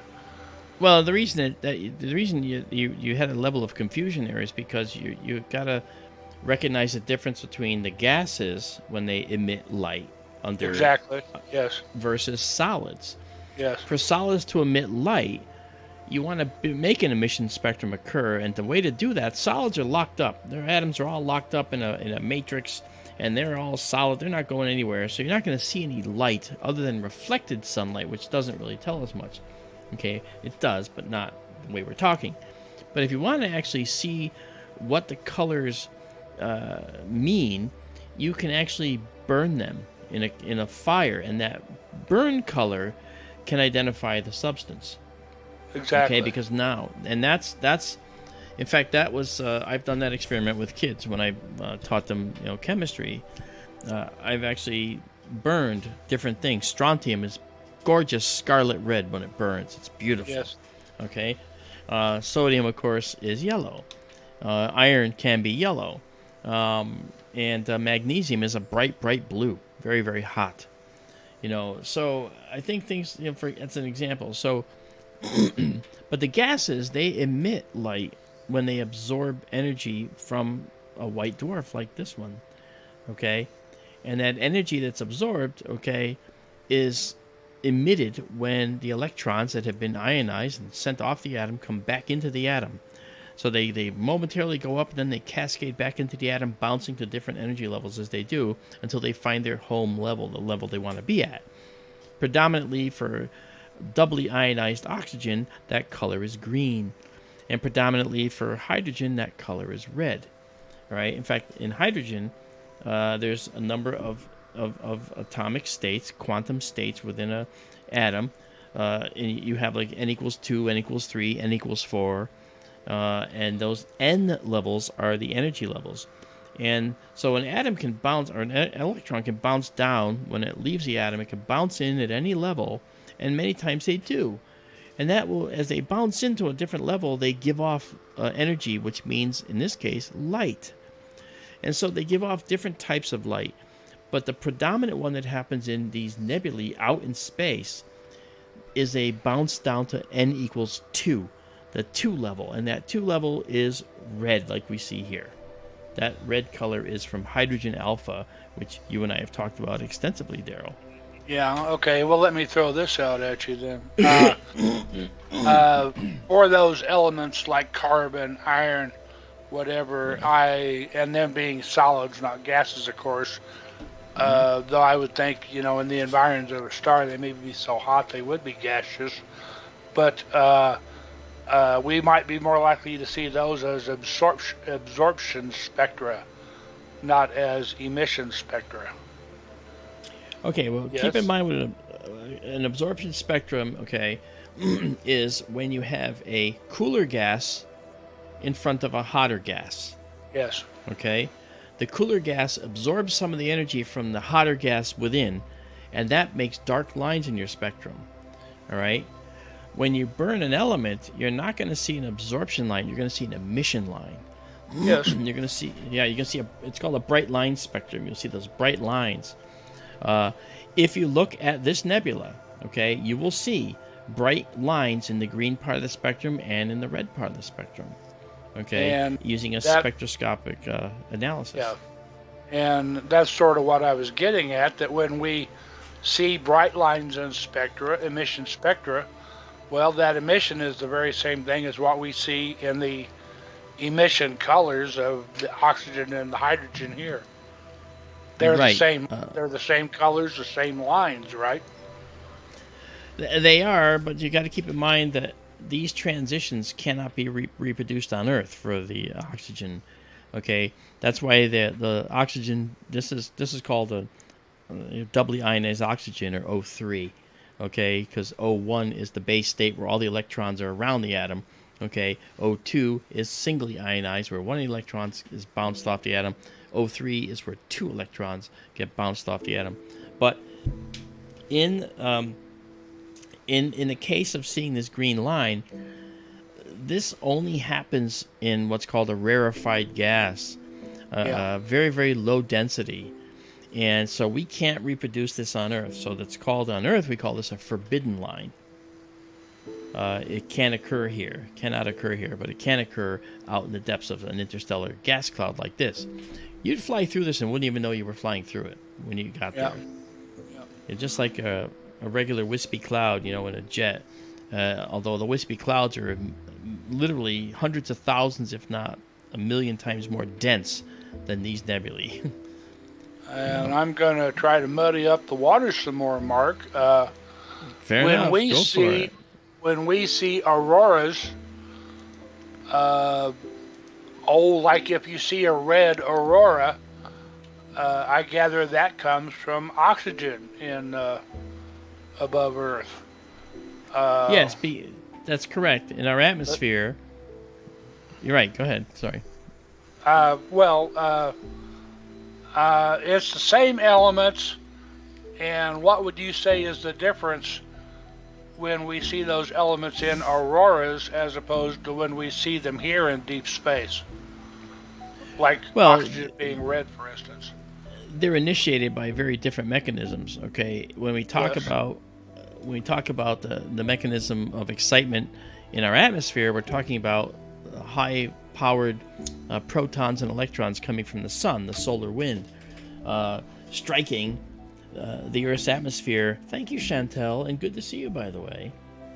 And we have Lambda Theta Psi here. How you doing? He says, what medium do light compressions and rarefactions travel through in a vacuum? Well, there's no compression. It's about frequency. It's about temperature and radiation. In space, you only have radiating and absorbing. That's all you've got in space. So you radiate at a certain frequency, which translates to a certain color. And going back to your question, Daryl, about the auroras, it's the interaction with nitrogen, with oxygen, and other elements in our atmosphere that causes those specific colors.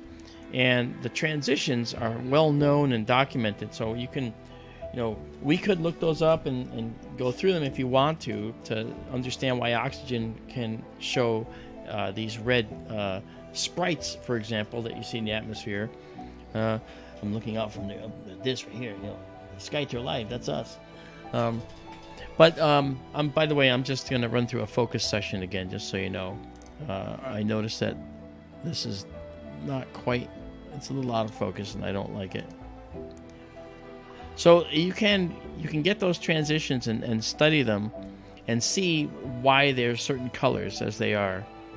All right, but it's not the same as these, because these are set off by very high frequency ultraviolet radiation and not fast moving, highly charged protons and electrons.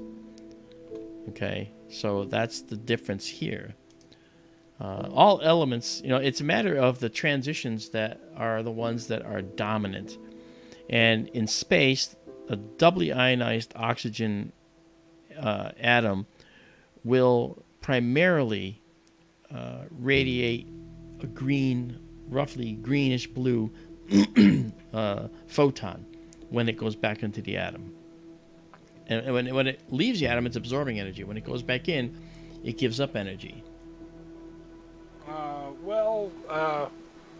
When I was flying all that past you in Skype recently, I sent you a link to a page that shows all the spectra of a lot of elements. Yeah, and there are a lot of different spectral lines for each element. Correct. And like whether the red we see in auroras, which comes from oxygen, it's like in a different energy state, I guess, than what we see here in the dumbbell, for instance, at O3 emission. Aren't those both spectral lines of oxygen, though? Yeah, okay. Here's the thing. Different spectral lines. Yes, certain lines are more dominant than others, okay? So that's one of the things that we care about, right? Now, one of the things I want to say to you is when you look at a spectrum, okay, you have to understand that hydrogen and oxygen, they have what are known as series, S-E-R-I-E-S, series of lines, okay? In oxygen, in hydrogen, you have the Balmer series of lines, okay, of which hydrogen alpha, the one we like so much, is there. We have the Lyman series, okay? So we have several different series of lines that hydrogen can make, all right? And when it does that, okay, when it does all that, one of the things that is really important to understand, I think, is that you actually look at, for instance, let me just trying to get this to do its thing again here. Hold on a sec. Okay. When you actually reset. Okay, good. All right. So you have these different series, okay, in all atoms. You have different series, okay? And you might say, well, how come we don't see all these different colors? I mean, hydrogen can also emit some bluish light, okay? Yes. So why don't we see that? Well, we do. In fact, it's probably in this nebula, but it's not dominant. It's not the dominant transition that is, very clearly, clearly showing up. And that has to do with how faint it is, how much it's more overshadowed by the more dominant hydrogen alpha transition. And that's why the nebulas in general, stellar nurseries like the Eagle, look red.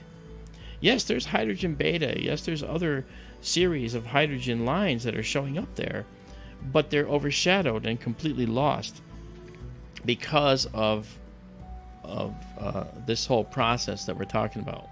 Yeah, and referring back to that that page I sent you the link to that showed spectra of various elements, hydrogen, for instance, had a really strong line in the red, and right. I have to guess that's hydrogen alpha. Yep. I mean, this is I don't claim to be an expert on any of this, but I try to have some basic understanding of it, and it's like the old saying about lawyers, never ask a question you don't know the answer to. That's right. That hopefully we're at least elucidating things for the audience, you might say. Yeah, I think I needed to go the other way. I made a mistake here. I needed to scan outward. So I'll scan outward and we'll get our focus. I was talking to you and I just lost track of which way to go. Well, I'm sorry. You'll see it. No, not a problem. You'll watch it. You should watch it go more in focus, but.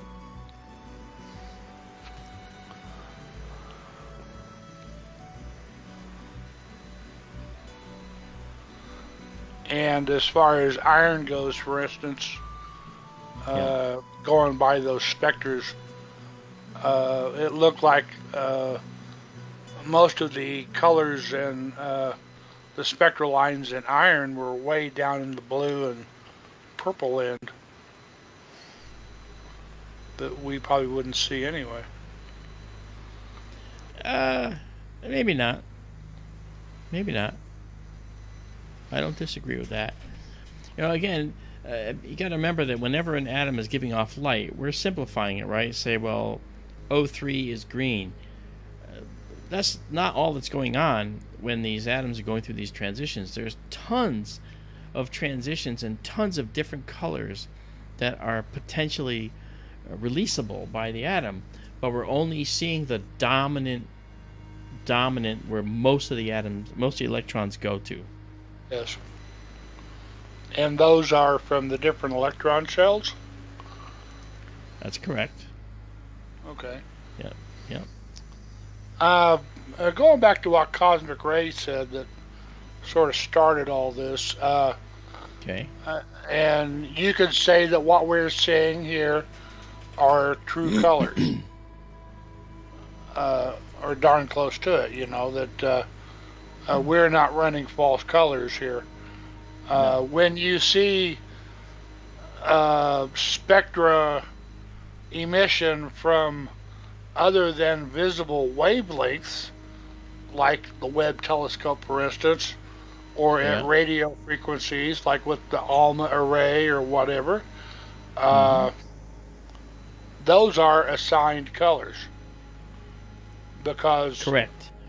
if it's not in the visible spectrum, it really doesn't have a color as far as we can say. But That's right. like with the web, they have the near infrared, I think mid infrared and far infrared instruments that they image with. Yep. And I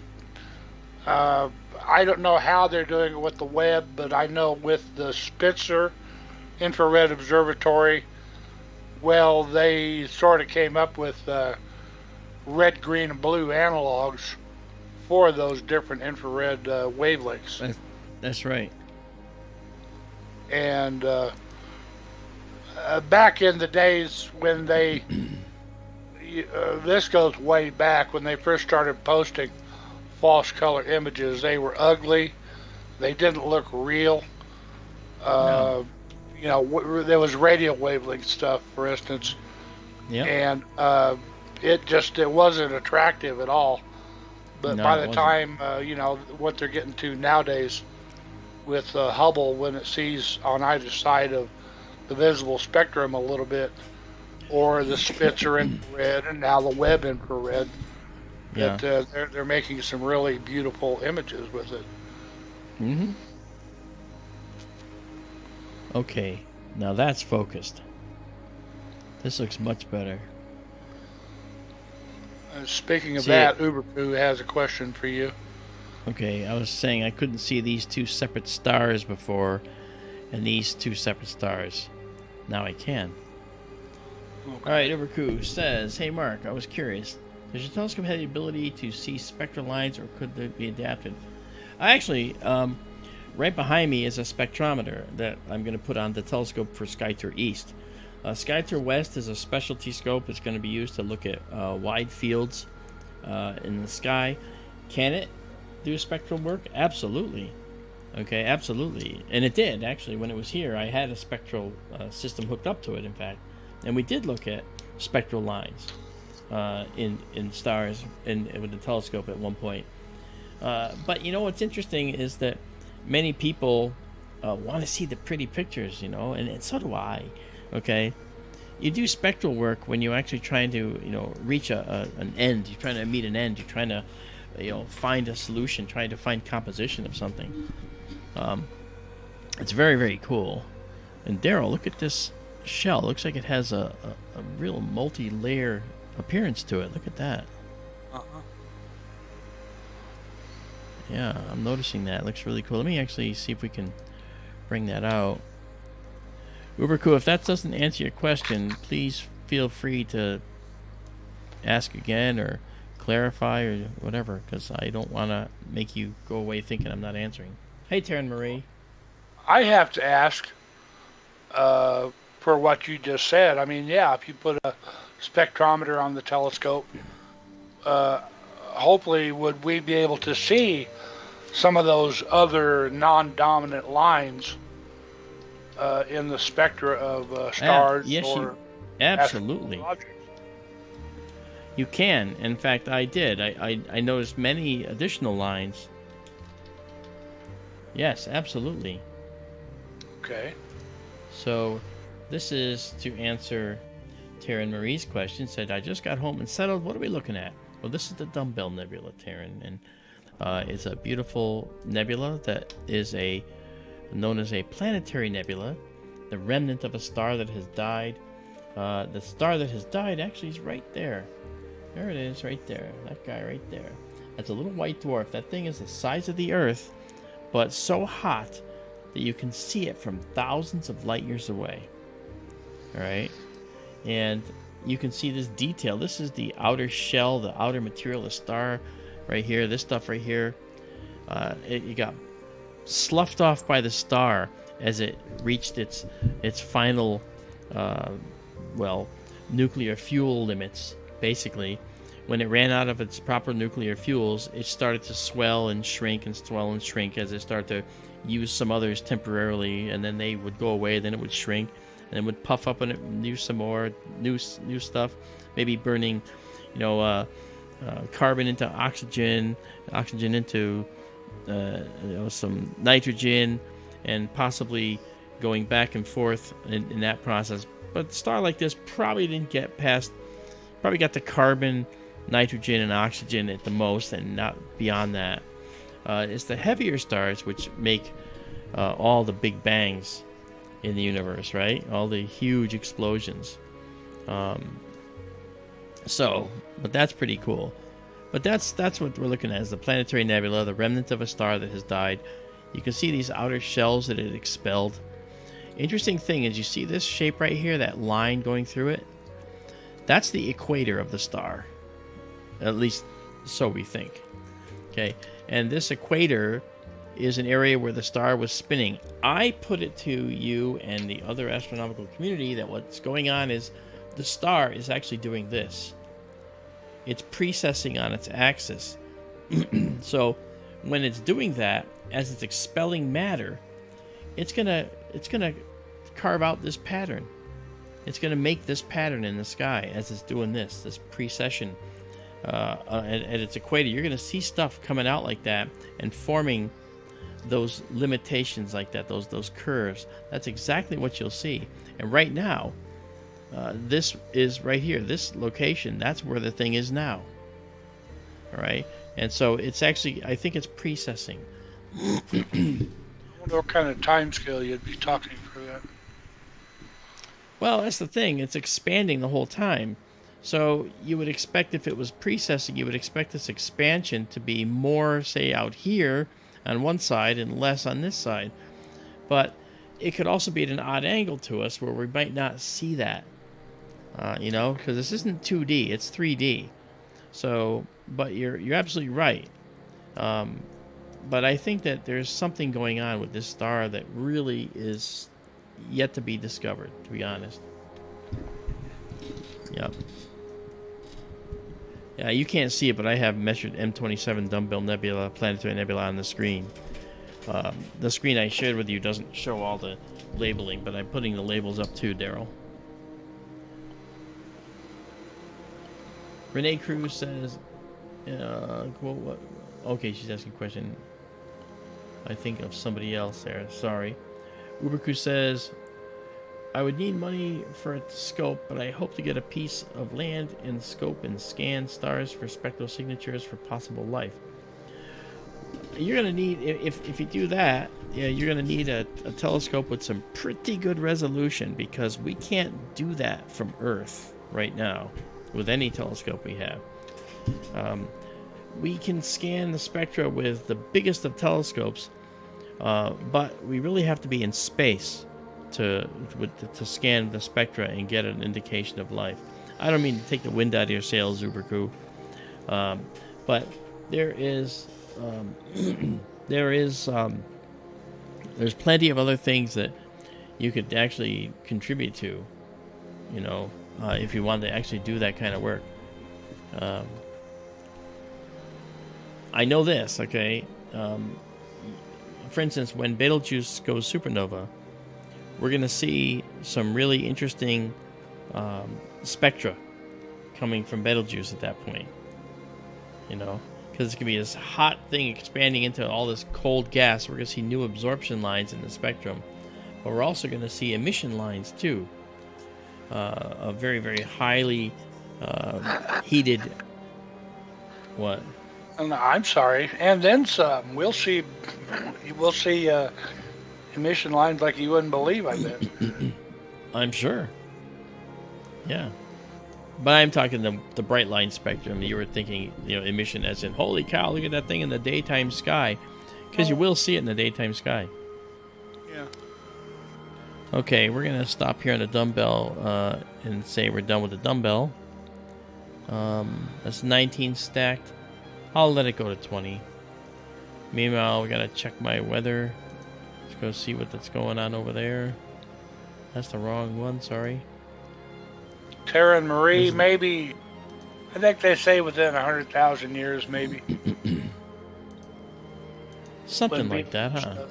Something like that, yeah. Yeah. Yeah, we got some clouds over us right now, so we're not going to get too much Not gonna get. I don't know. It can actually end up clearing up, but we do have some rain up in the north. No, that's nothing. And don't forget, it's not just Betelgeuse. I mean, Oh yeah. our other super candidate for a supernova is in the summer sky right now. It's Antares. Mm-hmm. That's right. It's very similar to Betelgeuse. That's right. I think it's a little. Is it? I can't remember if it's bigger or smaller. I'd have I think to look Betelgeuse it up. is bigger. I think Betelgeuse is bigger. I think you're right. Wow! Look at these beautiful billowing filaments and bubbles coming off of this. That always kills me. If you see there's a line that's almost shaped like an eye going all the way around it, and it's green in that lower left part and the upper right part, and then along that same line, the brightest spots you see in the red there are along that equator you described. Yeah. But they're all part of that same shell or line. Yeah. How the Monk heck says. that happened? Irish Monk says, "It is my dawn. I have goats and sheep to feed. Thank you for educating me. I'll be back." All right, man. Hey, thank you for coming. And I have fed goats and sheep and milked cows and goats and fed horses and done that as well. I don't have a farm, but I've had to take care of one. All right. So there's the dumbbell, and we will go back to our 1 second expectation here, and we'll get rid of the stack because we're done with this. We'll clear it for the next object, and let's go into our night vision mode. I'm going to ask you one There more we are. question about Spectra. Sure. If you ever felt motivated, I mean, could we do a show on spectrometry and make it interesting for the people?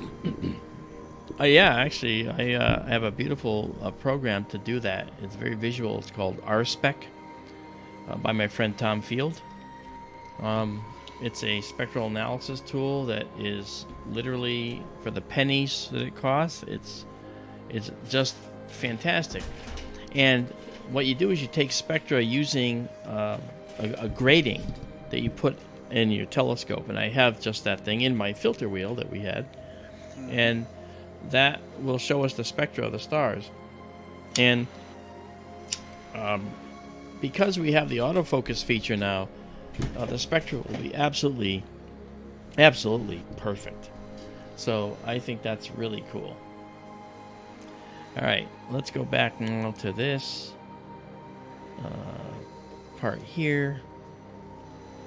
And I want to look at one more object here while we got it up. Well, maybe... I'm not sure if we're going to have clouds here, but we're going to just try it anyway. Alright. We're going to go to Sadr right now, which is the center of Cygnus the Swan. Here is the swan right there. Okay, Deneb is the tail. Alright, and that's what Deneb means. It means, you know. And then we have the eyes here, which is Alberio, which is this beautiful star that is a B-type star and a K-type star all in one. It is the binary star system. It's an orange and blue in your right to your eye in the eyepiece. It's gorgeous. All right, let's head up to Sadr. But first, I want to actually just do that. All right, that's good. All right, and now Sadr, you watch over here, and you'll see high precision slewing. If you want to see photographs that we take, you can go to skytourlive.com. That skytourlive.com is the entry portal to everything SkyTour live stream. Okay? And what we'll do is when you want to look at anything that we do, we will take the images and do some processing, make them available to you. You can get them on our database, which is available through skytourlive.com. You scroll down one section, and it's take me to the really cool pictures. And you go to the database and you just drill down into the folders for the date, and you'll see the pictures in the processed folder there. But then if you want a copy, to do better, as in, oh, thank you, Izabela. If you want a copy to actually hang on your wall, well, we got that too. You can actually go one more section down, and it says, let me get some cool photographic prints. Get cool photographic prints, and that's really something to actually think about. I've had people do that already, and the prints, the print quality is just unbelievable. You can get them on framed under glass with a mat around them. You can get them on canvas. You can get them on metal. All right, very vivid colors on metal. It's beautiful. So there's a lot of ways you can get them. All right, so we're guiding here. This is Sadr. This is the center star in Cygnus the Swan. And let me just move it over a little bit. Let's go a little bit to the east. Okay, because I want to show you something here. Okay, like this. All right. So there we go. And I'll actually move the telescope down a little bit. Again, I'm not sure if there's any clouds interfering, but we're about to find out. All right, and we're gonna let the Starlock sucker is gonna do the guiding. You'll see it says searching, and then it'll start showing us numbers. There we go, we're guiding. So I'm gonna do a 25-second exposure here to show you everything going on at this location in the night sky. Right? There's a lot going on up here, and we're going to check it out. Sorry if I blew out the eyes of anybody who's showing this on their big screen TV. We have a lot of that. Here we go. Okay, so here comes the first image of Sadr. You're going to see this nebula now. Right, and we might have to process it a little. Look at that. Isn't that pretty?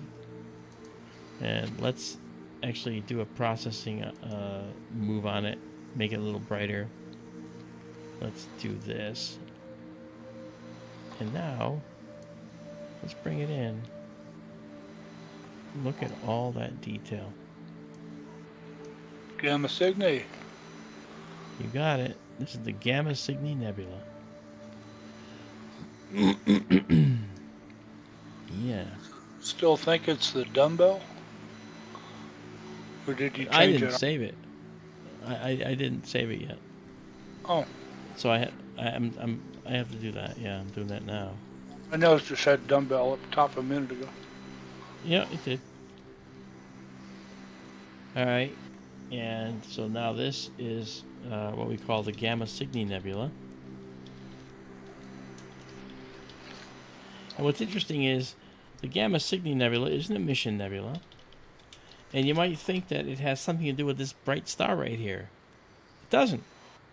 This star is much closer to us. This nebula is like 2,000 light years further away almost.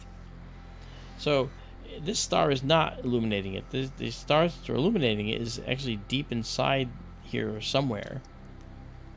We don't see that star that's actually causing it to be bright. There's a lot of hot, bright stars out there that can do it.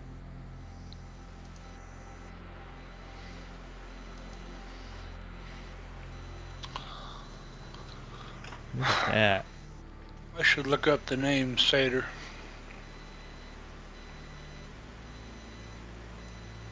Yeah, okay. And there's... Let me check the focus. let me do that. A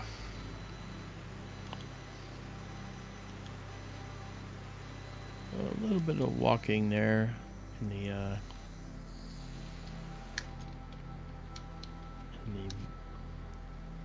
upward direction.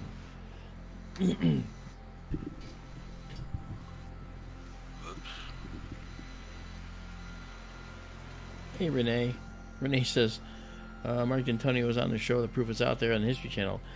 Yeah, I actually just did the last installment for this current season of that.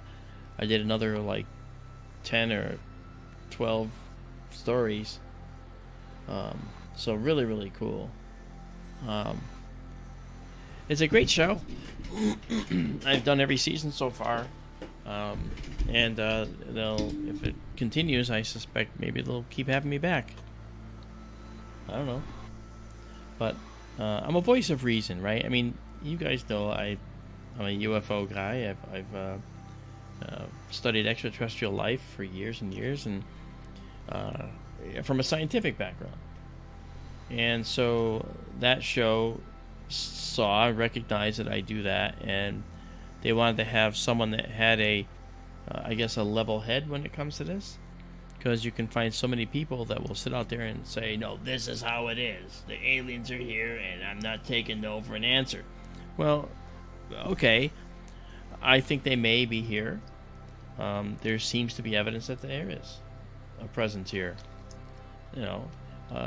but to say they're definitely here without having proof is arrogance. That I can't do that. I mean, arrogance for someone in science like me, okay? Not for you if you say that. I mean, because people have had their experiences where they know, and I know what I saw, as James Fox's movie will tell you. But for a science guy to say it, it's without proof is an arrogant statement for that science guy. So I won't say it like that. I'll say there's a lot of evidence. There's a lot of evidence that we have a presence here, that we've been visited, and maybe in an ongoing manner. And that's not untrue. That's very true. The Uberku says, Mark, I recently started listening to old Art Bell shows. What do you think about him? Art was a great guy. I didn't know him at all. Never met him. But I can tell you this. His show captured me from the very beginning, because I felt like, wow, here is somebody who's talking about all these really cool, far-out things. He was definitely out in the fringe.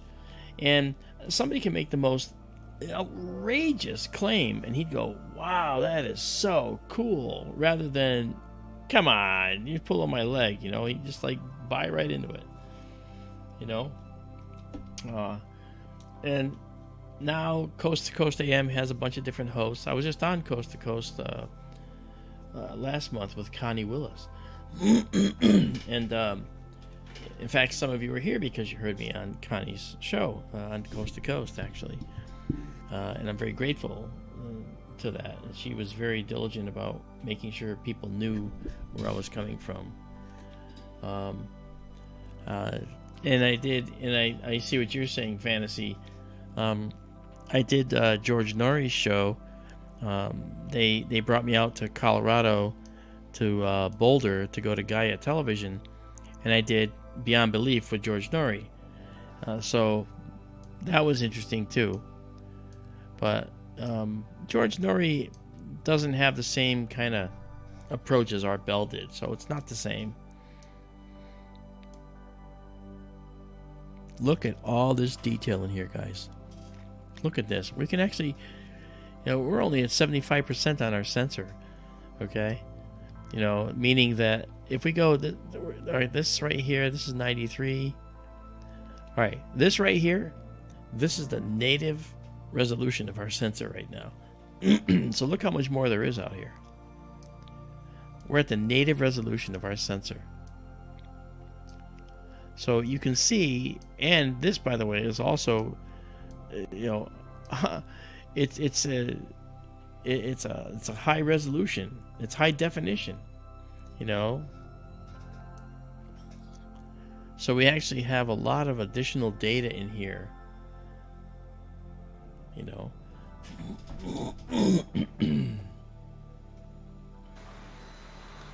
Ta-da!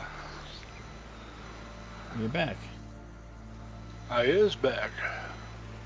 Look at this. What a stunning area. And as I said before, guys, this is the Gamma Cygni Nebula. Push it out there. It is an emission nebula. And in spite of the light clouds, we're actually getting a good view of this. Look at that detail. Holy cow. Wow. Really, really nice detail we're getting. Quite a dark little twister tendril up there at top left. Right there. And actually, it's got quite a bit going on in it, too, if you notice. Look at this. Uh-huh.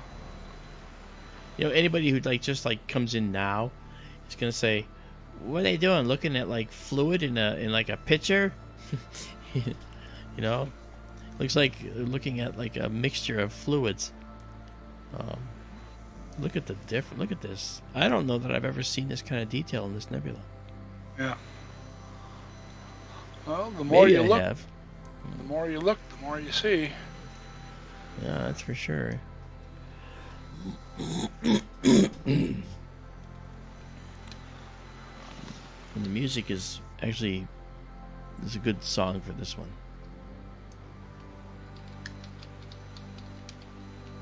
Wow. This is just beautiful.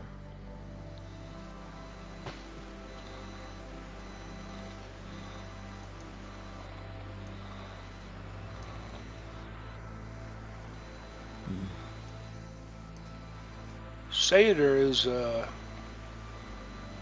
triple star, I believe. It's a F8 supergiant. Sadr means chest, I mentioned in chat a minute ago. All right. So if we looked at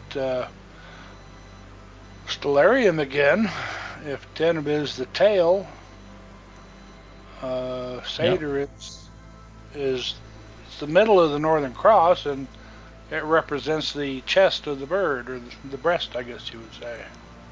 Yeah, look at the richness in this now. Wow.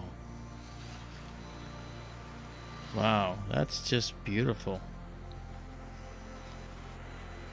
Just beautiful.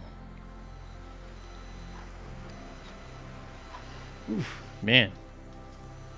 Okay, this is 24. We're going to go to the 25th one.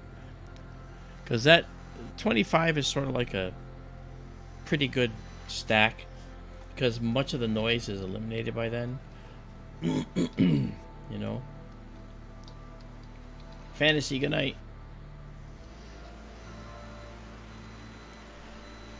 David Schmidt. Good to see you, man. David Schmidt's on the other side of the world from James Dugan. David Schmidt is in Australia. No, David Schmidt's in Bangkok, Thailand.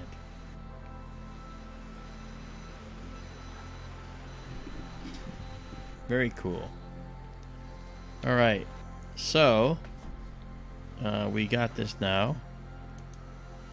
We have 26 stacked. We're gonna pause it here, and I have it listed up here, and we will save it just like we see it. Well, first of all, save the raw data, then we'll save exactly as seen. Then let's try to do a little push to see what else there might be in here.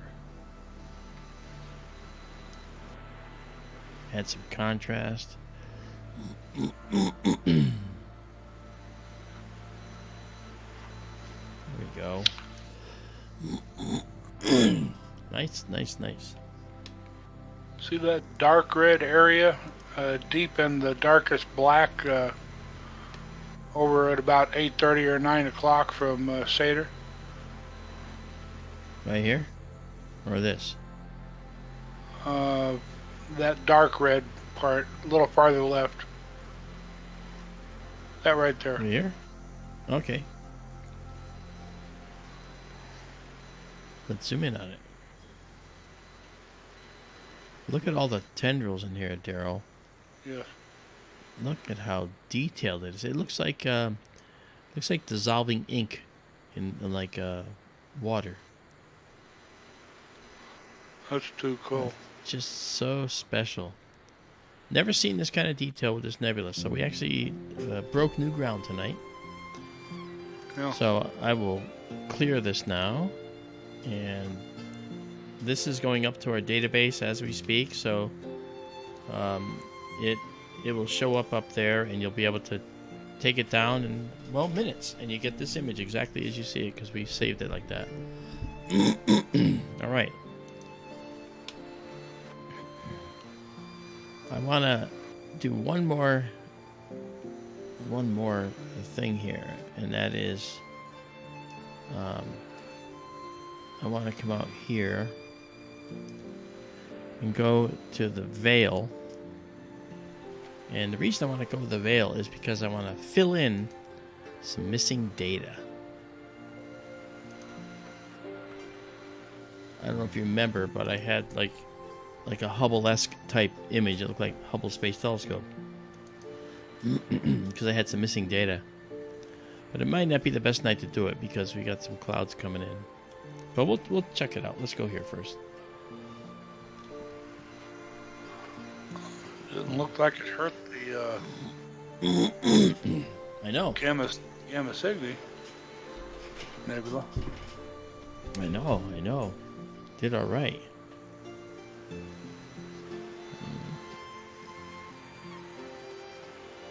So it's going to go that star, Jenna.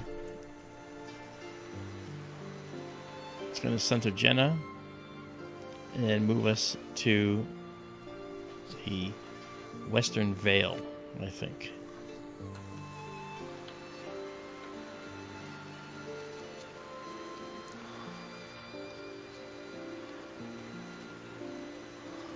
Saw a decent picture of the witch's broom on Reddit today.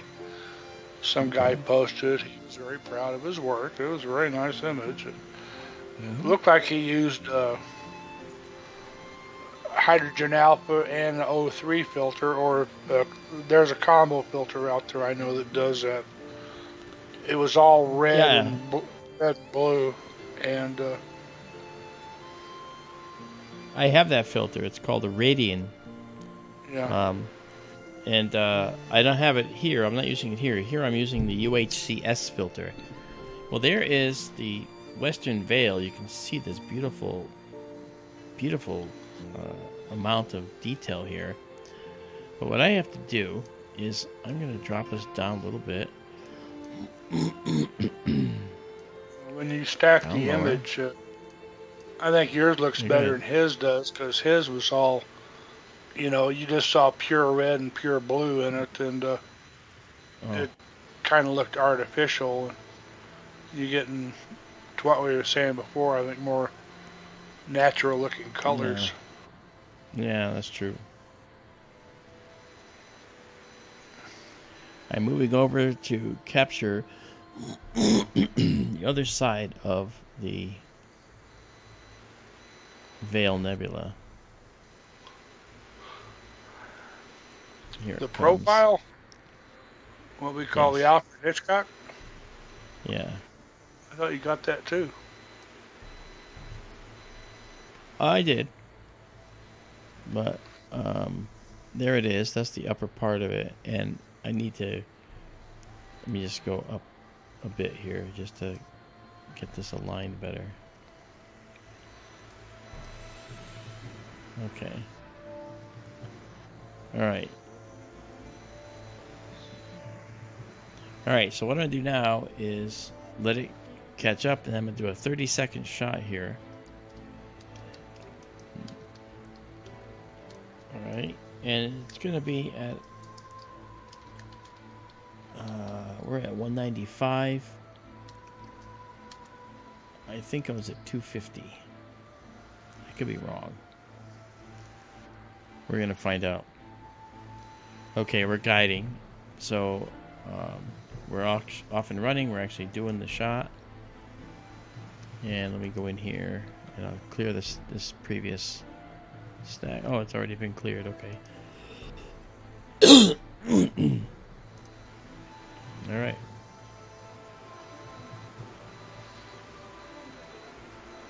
All right. Okay, so let's see what the first one looks like. There's the bottom of it. Look at that. There's little things on it, all this extra detail. Just stunning. This is Nebula never fails to amaze. Look at that, huh? And yes, I will take us up, to see the rest of it, weather permitting. Look at this red detail down here. There's more. This is a hugely extensive area, and this is going to complete part of our mosaic that we were doing.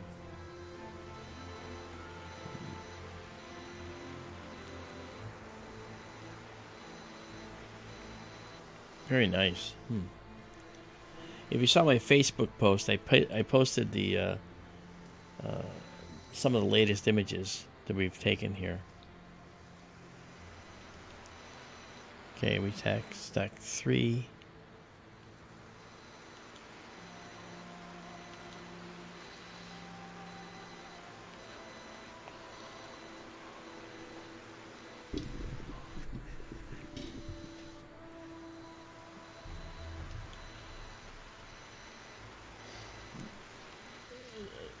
Yes, the Eastern Veil, Izabela, was the missing piece, as you say, and that's...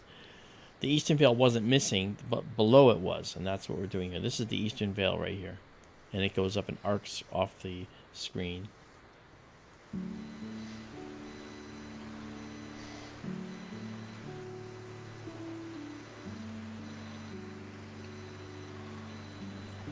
Is it ever really too late for Izabela's comet if it's digital? Can you go back and add it? Yeah, I'm gonna. But see, here's the thing: sky quality makes a huge difference, and exposure time. I'm guessing it was 30 seconds, and I'm guessing it was around 245 gain. Which is like the equivalent of the sensitivity in the sensor, right? So, so it's never really too late. But if we look at this now. We can see that it looks really pretty. Look at all those details in there. Isn't that something? Wow. And what is this? This is a supernova remnant. When a star blows its guts out into space,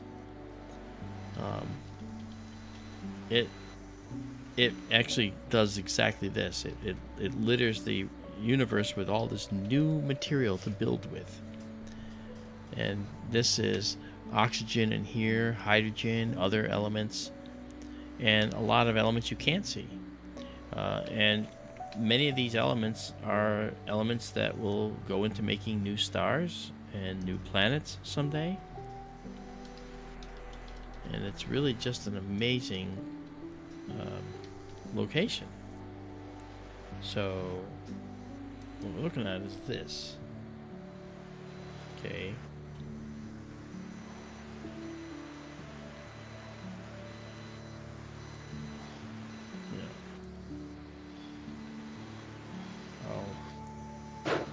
I'll put that back in once we... Notice how as we stack more, we have 8 stacked now, and now this is looking really nice, isn't it? It's starting to take on that really pretty look. Yep. And then what I'll do from here is I'll go up to show you the rest of it as well. Okay. Yeah, that's his chin and his mouth right now, and tip of his nose at the very top. I know. Well, we probably talked. We're making it into a profile. I know the whole veil is about 3 degrees across in the sky, and I forget how far away it is. I know it's pretty far away. Actually, it's about 2,500 light years in the latest estimation. Okay. 8,000 years old. It's pretty far away, though. So how big across is it? Like light years? Well, I can, if we know the measurement, I can run it through my program and figure that out exactly. Because I wrote a program to do that. Because remember we did that with binary stars with the other The other observatory? Remember how we did that? No. Okay. Alright, so I'm going to pause this and... I have a hard time remembering what I had for dinner, Mark. Okay. You had the pork chops today. I did not. I don't know. I don't know what you did. Don't ask me what I had for dinner yesterday. I had Mexican sloppy joes tonight. Okay. That's cool. Good, actually. And fresh corn on the cob. Well, that's a combo. Alright, we're saving that. Save it exactly as seen.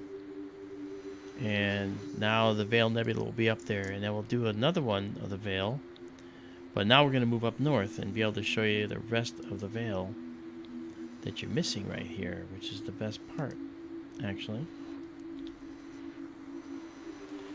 Night vision mode once again. And all we have to do is move up. We don't actually have to do anything. Don't have to go anywhere.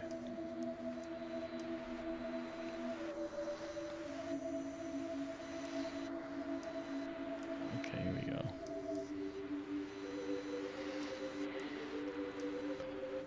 And I'm going to bring us to frame fit the entire image in here, and we can zoom in a little bit here. There we go. Here we are. Okay, now we can pull up.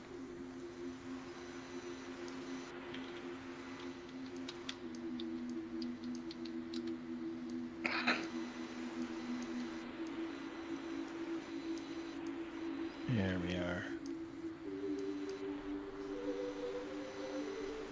Okay. All right. And now we're going to let it start looking, calculate, and then we'll do another 35-second set of exposures. It's guiding, and we're off and running. And we're going to get out of night vision mode and go into the stack.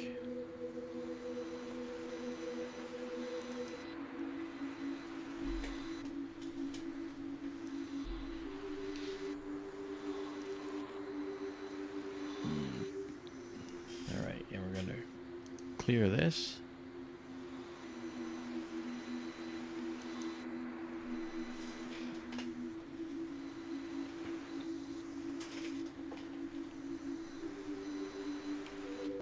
And here comes the first one. Oh, yes, look at that. What a beautiful, beautiful, beautiful nebula. It belies, its beauty belies the violence that bore it. This was just an immensely violent explosion of material outward. It looks like he's smiling or smirking. Right here, yeah.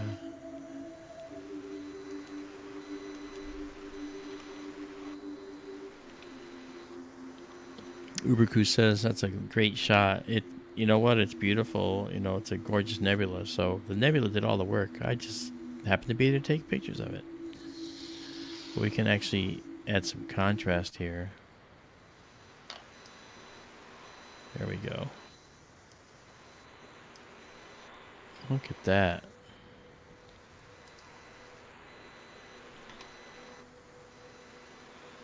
So yeah, that's what we're looking at right here is the Veil Nebula. Let's move that over a little so you can see it. You notice the tremendous number of stars. And this section over here, this is the central veil. And it has lots of tendrils that come down in here. And then to the right of that still is the western veil, which is looks like a tornado sticking up. It's really something. Susan Woodcarver, thank you for coming. I'm glad you could join us for the evening. Have a good day tomorrow. And I will talk to you next time. Wiki says the veil is 65 light years across. Okay. 2,400 light years away. Yep. That's an updated distance estimate, by the way, because it used to be that they thought it was like 10 to 12,000 light years away. But the newest analyses showed that it was actually much closer than that, which explains its size in the sky. Yeah, and they mentioned that expansion rates being such, you can't be very big in the sky. Otherwise, you'll have had to go faster than light to do it.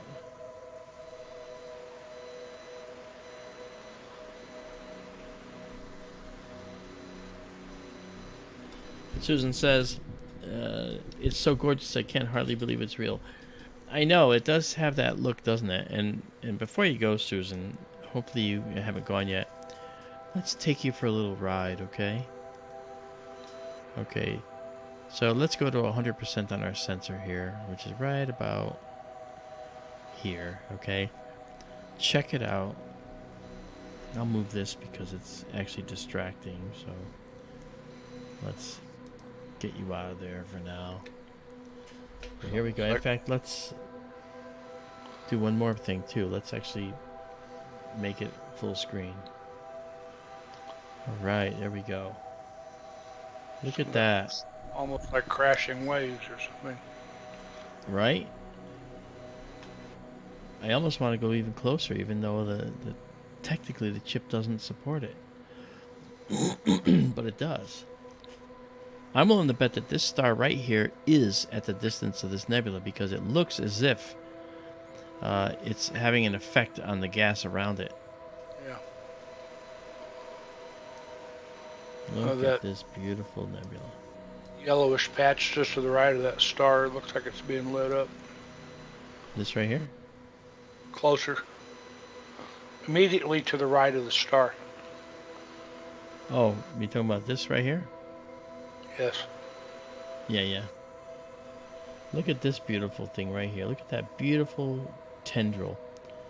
That looks like such a fine gossamer strand. But if you got close to it, you'd find that it was millions upon millions and upon millions of miles across. And you probably might not even see it. So let's take a ride down here. This is for you, Susan, because I know you want to go here. So if you take a look at all this detail in here, all these twisted patches of material. Outstanding. Wow. And then look at this bright tendril right here. I'd love to get a beautiful close-up of that guy right there. That is just amazing. These bright green lines are actually the guiding artifacts from the guiding process. Sometimes the pixels don't react the way they should. We get red ones too and blue ones as well. Look at this. The article says those filaments are shock waves seen edge on.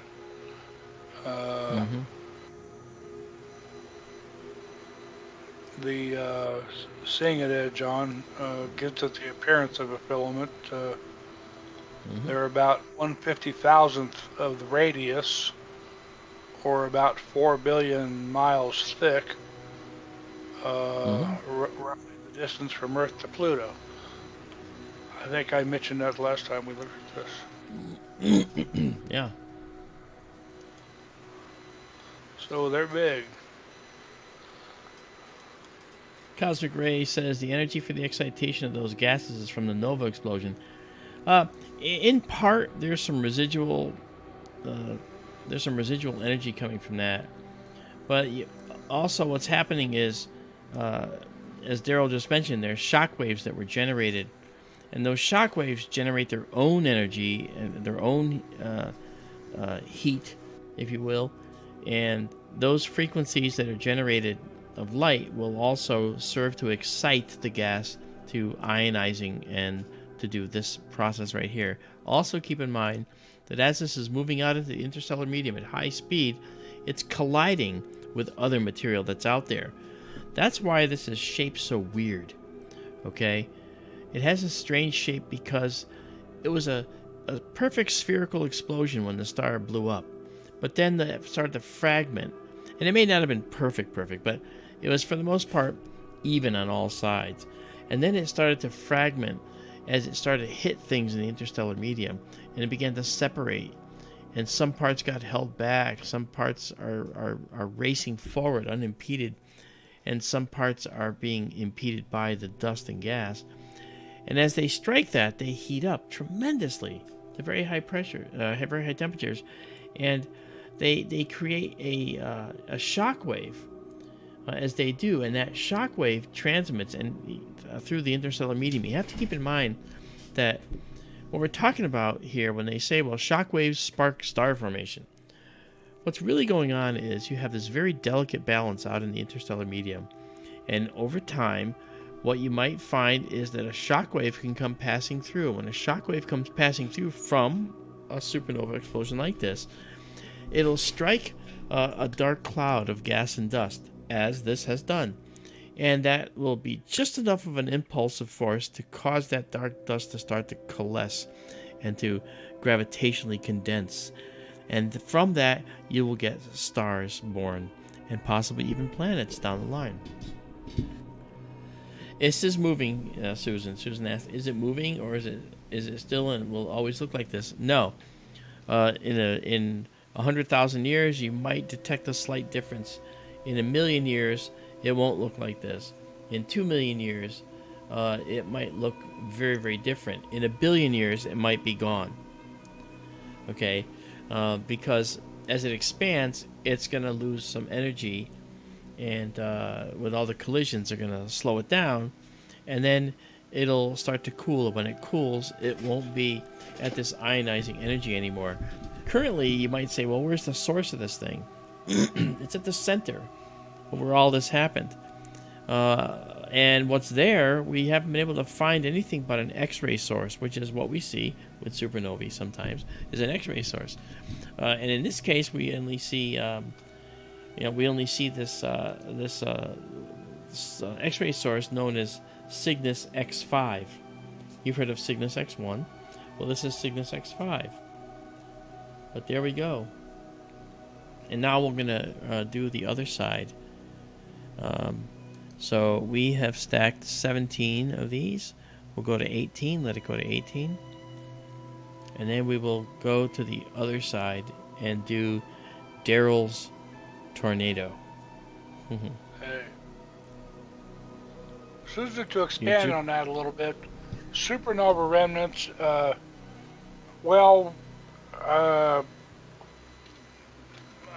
don't know if they have detected motion in the veil yet. I wouldn't be surprised. But other supernova remnants, like the Crab Nebula, they have detected motion. They have actually seen it expanding over the course of time. Nice movies tell about it too. I'm sorry? There's nice movies of it too. Oh, yes. Yeah. If you go look on YouTube, you can find interesting the movies, animations and stuff of it moving over time. Okay, we're going to go into night vision mode again. And this time, we're going to head toward the west. And I will increase our speed just a little bit. Herschel discovered the veil. And would you believe we talked about that. He saw this by eye. In the telescope. Yeah. Yeah. Without filters, I assume. Yeah. Look at this beautiful. This is part of the central veil. I want to keep that in the view if I can. I don't know if I'll be able to.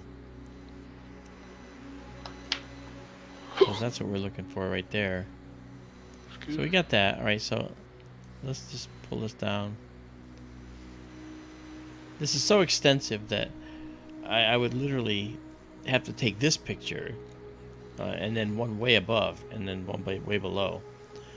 So we'll just focus on the eastern or western veil tonight and drop down below this guy so you can see the full extent, and just barely fits in our view here.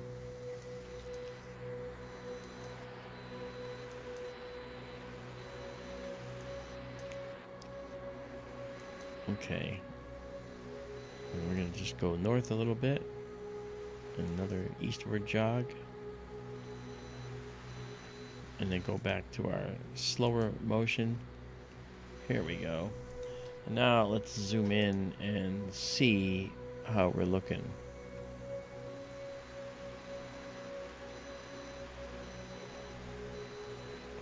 Temperature out there has dropped to 30 Celsius. That looks pretty good. Okay. There we are. So now we're guiding already, as you can see by our numbers changing up there. And what we'll do now is come here and we're going to do another 35-second set of pictures. And this will be in the same directory. So we're going to turn off our night vision and go into our stack. And that's what we saw before. That's the one we cleaned up before.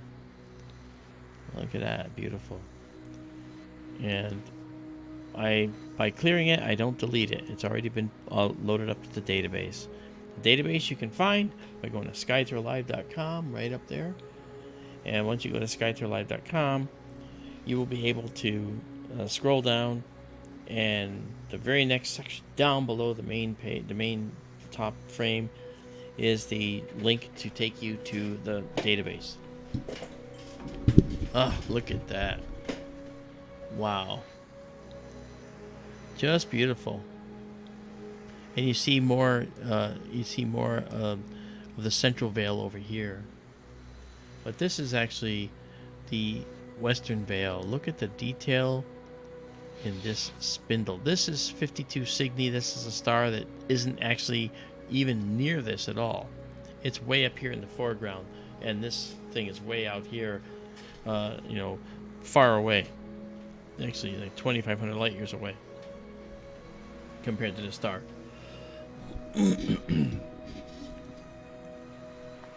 Cosmic Ray says, is there a terrestrial correlate for a shockwave producing light emission? Yes, as a matter of fact, there is. There is video online showing high-speed projectiles striking other things, and at the moment of impact, you see light emission right there, and that is something that is a scientific factoid that you can take to bed with you tonight. So I saw one where they actually fired a baseball at 1,000 miles an hour to hit I think it was a jar of gummy bears or some such thing. At the moment of impact, when the baseball struck the wall, and they did it in ultra slow motion, when the baseball struck that gummy bear container, you saw a flash of light at the interface of the baseball to the container, because that's what happens with high-speed objects strike immovable objects that don't move. Really interesting. Look at this. My God, I'm like astonished. I'm gonna zoom in already. We only have 4 stacked, and I want to zoom in. Look at all this delicate detail we've never captured before. Wow. Susan has might be a tough question. Susan, it probably depends on how far away they are from the supernova itself. That may be oversimplifying.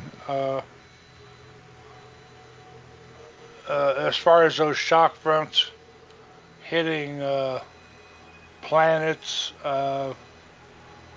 Oh, those shock waves are probably so rarefied that I don't know if it would have any effect at all. Marc could probably say better than me. That's what I was gonna go with that too, actually, Susan.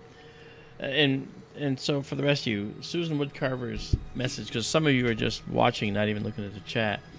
Susan Woodcarver says, so if this is still moving, and it's hitting all those hundreds of thousands of stars out there in its path, and there are planets going around those stars, and maybe life there, is this life going to be extinguished by this shockwave moving through their star system?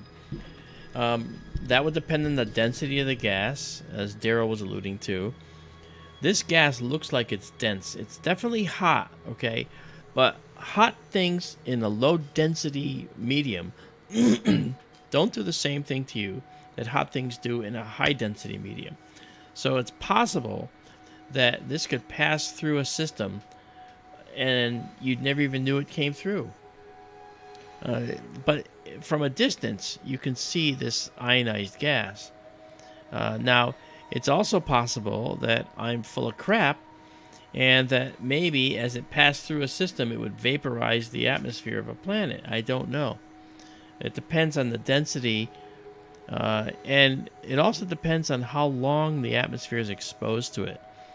If we're talking about a filament that's the size of the Earth to Pluto, moving through our solar system, well, that could spell long-term disaster for us, even though only a few molecules of it are hitting us, because those molecules are got a lot of thermal energy in them. They have a lot of heat in them, and they're ionized to very high temperature. So that particular process might be something to consider. But luckily, we don't have to worry about this. It's not heading for us anytime soon. Actually, it's certainly there's a component of it heading toward us, right? There certainly is. But we're 2,500 light years away. And the energy is fading away from this expansion as it goes outward. Look at this, Daryl. Wow. Mm-hmm. Look at these extra little fingers up here. I've never seen these. If you go to the very tip of that, there you go. Zoom in. Such fine. Yeah, those are the little fingers I was talking about. Yeah. Wow, look at that. That's so cool. That's what you were saying a moment ago reminds me again. We've talked about what Flammarion said when Halley's Comet came through. And oh, yeah. Arthur Conan Doyle wrote that story about it, that the Earth passed through gas from a comet, and the thought was it was going to kill everybody. Because it was cyanogen. Yeah. Yeah. Doyle's story, it knocked everybody out, and they thought it was killing everybody, and then everybody woke back up the next day. Mm. Yes. But that was 112. In that case, science. 112 years ago. Yeah, 112 years ago, about 1910. In that case, science fiction would not become science fact. Yeah. In that case, the gas we was just saved it again. The gas was so rarefied that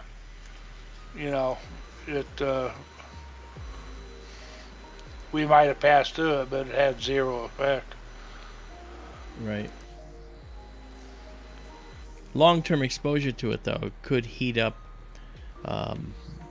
Could heat up the world. Could heat up the planet. Long-term exposure, especially since it's going to erode the atmosphere, little by little. I would wonder how fast a shockwave like that would be moving. I want to go back up now. We're going to go north of this segment here. We're going to go east, meaning to the left, that way. And alright. And now we're going to go to the east. And you'll see some of the nebula appearing here. Here it is. Okay.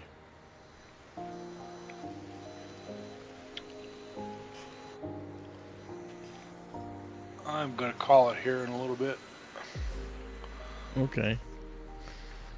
Well, do you want to see anything before we go then? No, go ahead and do what you're doing. I'll stay and watch what this is. All right. I've been staying up too late, and it's fast approaching my current bedtime. So Yeah. I'll stick around long enough to see that.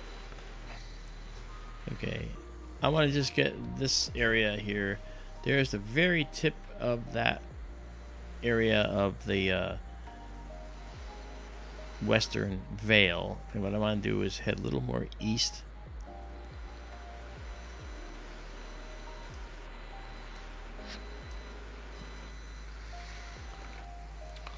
Sky does seem to be holding so far.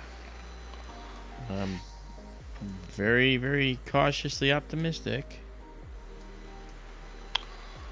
Susan Okay, says, here we so go. how many nebulae, like that last one we just saw, have we discovered out there? And what is the closest one? Oh, geez. Well, Well, the Helix. the Helix is the closest planetary, yeah. I forget, Yeah. that's like 150 light years away, isn't it? I don't remember, but the Orion Nebula is 1,500 light years away. Close in a nebula standard. Yeah. There are thousands of them out Okay. there, Susan. Yeah, galaxies are just chock full of them.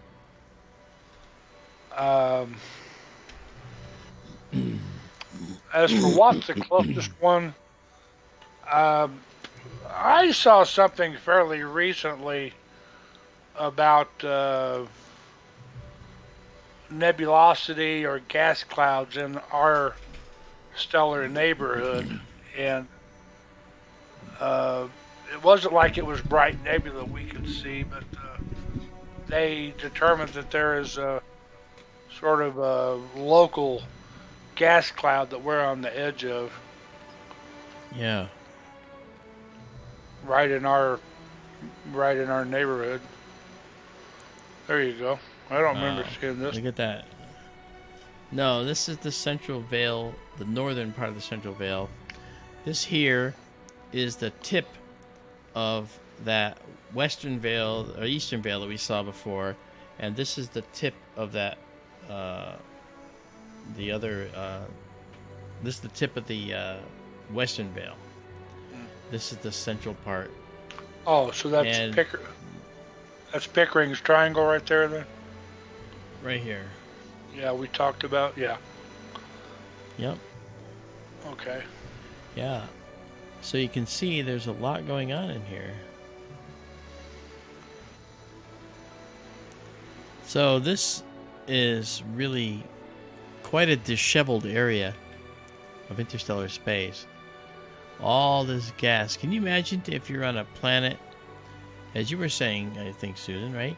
If you're on a planet right in here, now the gas is probably not going to do long-term damage, but this is massive. This is bigger than several solar systems, you know, in diameter here. This is gigantic. So you'd probably be living in that for millions, hundreds of millions of years until it either cools and goes away or until it passes through.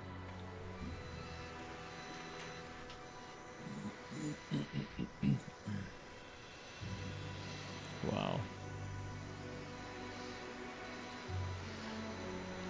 Now the weird thing is, we've not been getting the central veil very well. It was showing up very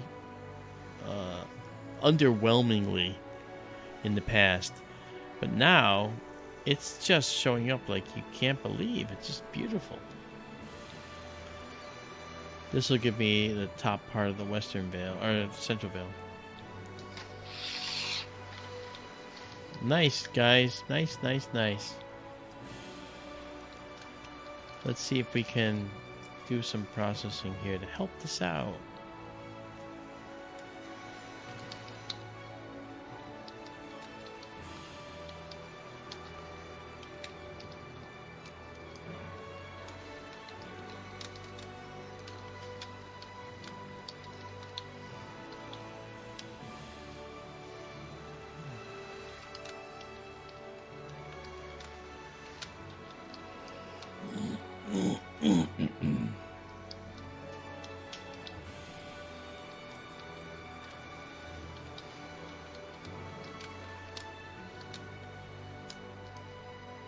I hear Daryl clacking away. Yeah. All right, let's see here. Wow. The stars are almost annoying, aren't they, guys? It's almost annoying to see so many stars. Once again, this is, of course, the Veil supernova remnant. SNR means supernova remnant. And it is composed of the eastern veil, rather, the central veil, and over there, the western veil, which goes all the way down below. Now, our field of view is, let me zoom out so we can get it exact for you. Okay. It's 4 full moons across and 3 full moons tall. And this is bigger than that.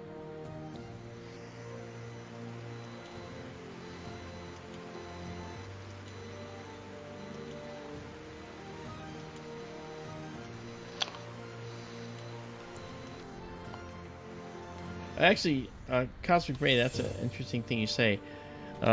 If a planet was bathed in a lot of this rarefied or low-density hot radiation, it's possible that planet's going to heat up over a long period of time. And since these nebulae are so large, if it was drifting through a system, it could cause a tremendous climate change over time on a planet and maybe erode the atmosphere or evolve it into something that the people there, the beings there, might not be able to survive. So it's possible. It depends how long it's exposed. You know? Hey, I have a thought. You Yeah. asked me if there was anything I wanted to see. Yeah. Cosmic had mentioned the Helix Nebula, and that's actually just about prime time right now. Okay. It's just a little east of due south. All right, we're going to pause this. We got 10 of these stacked, so we're going to save it. Again, it'll be the central veil. And we're going to save it exactly as seen. Care to try? Yeah, why not? If the weather's holding. It's toward the south, though, and we might have some issues with the south. But that's okay. Let's find out, shall we? Is your all sky working? The all sky is the reason that we had to end up getting out of it before. Oh, okay. Because the all sky camera caused the When conflict. did it show us? Yeah. Alright, well, we might be able to do it. Alright. Alright, so we'll do it. Let's check it out. Okay. So we'll go back to here. And then we're going to head down toward the south.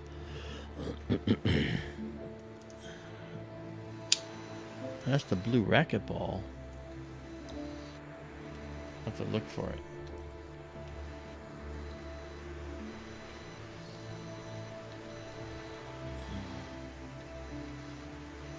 Come on. Just under Aquarius. Yeah.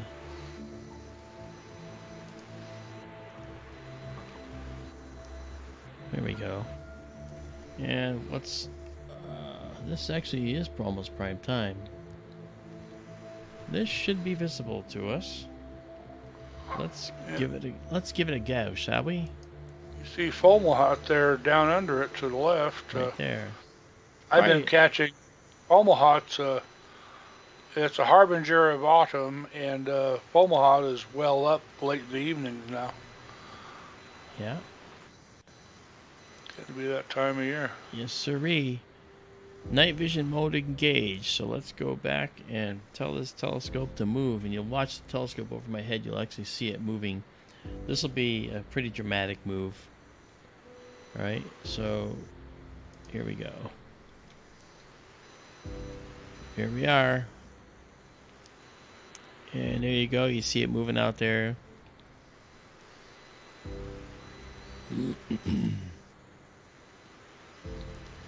Looks like it's going to Fomalhaut as the star. Maybe it is, maybe not. We're going to find out. Oh, I think it's fooling me. Okay. Scat. It's went to scat. And we can pull this out of here now. Okay. Yeah.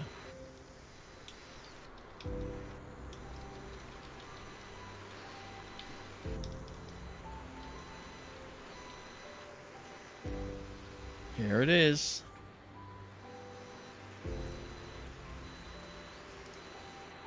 That is the Helix Nebula. That's pretty well centered. All right, not bad. Well within the limits. Okay, so now what we'll do is we'll just move up a little bit. And then move a little bit toward the east. Okay. Now we'll do another 35-second shot here. And we'll wait for telescope to be guiding. Gonna wait for those numbers to show up. Takes about 12 seconds. And we're off and running. Telescope is locked on. Okay, here we go. Let's get rid of our night vision mode. And it kicks off the exposure. And we'll clear our beautiful central veil, eastern and western veil. And we'll watch the helix come in. It's a 35-second exposure. This will be the last object for tonight because it is 2:30 in the morning for me.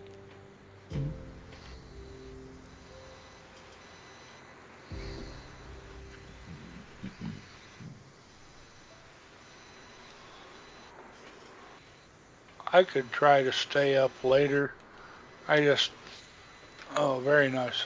Yeah, except I think the guiding, yeah, I need to just redo that. Usually, sometimes the first one doesn't, it's like getting its bearings, so, yeah, go ahead, I'm sorry, go ahead. I always feel so guilty if I get up after 8 o'clock in the morning. Guilty? Yeah. Wow. I don't feel guilty for getting up at 9:30 every day. I do. That looks nice. Yeah, that looks nice. There's a helix. Okay, and what we're going to do is make sure our focus is good here before we go further.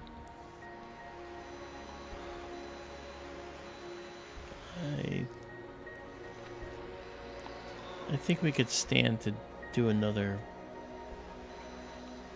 quick focus run. Or now, I will let it go. This will be fine. So let's take this and do that, and then balance our colors. Look at that. You balance the colors. You notice how this red thing shows up right away? This red outer envelope shows up right away when you did the balance of the color. So that's why. Justin T, man, how you doing? Good to see you. Bullwinkle, yeah, it's the eye of God. You're right. Exactly. The Helix Nebula has always been a fascination for a lot of people.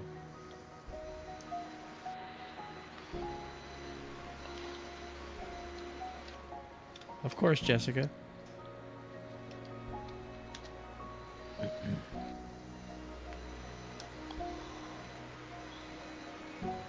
Jessica, was that you that sent me a message on skytourlive.com? Let me know.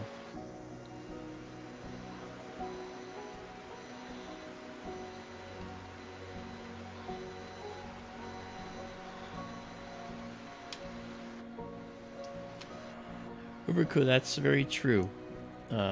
And you know, your philosophy about it and your observations are all very spot on, as they say.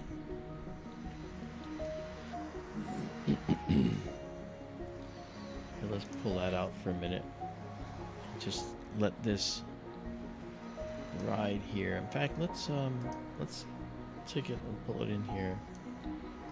Full screen.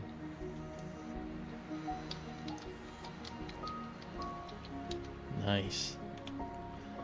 Let's add some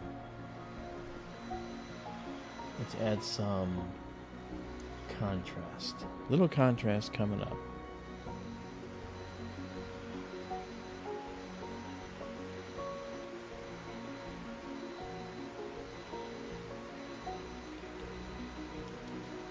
Wow. Now we'll soften it just a little bit. Okay, here we go. Soften it just a little. What do you think of that? Wow. Welcome to the Helix Nebula. Brought to you by SkyTourLive.com. Amazing. Again, you're looking at a white dwarf in here. See the color? It's blue, like the other one. And that's the thing about white dwarfs. They actually have the same characteristics, white dwarf to white dwarf, you know, pretty much. So we can use them as what's called a standard candle when they cause a certain type of supernova explosion. It's called a Type 1A supernova. And we can use them. And the white dwarfs have the same luminosity, that is intrinsic brightness. They have the same temperature, okay, which is standard. They have the same chemistry. Oh, thank you, Jess. So obviously white dwarfs have a standard that we can apply to many different objects. So when we see a white dwarf in the Dumbbell Nebula, we know how far out about the nebula can be before the star can no longer ionize gas. There's an ionization radius. Beyond that, it won't ionize. Here we're seeing that it's ionizing gas out to quite a distance, right? And that white dwarf, again, this is the size of the Earth.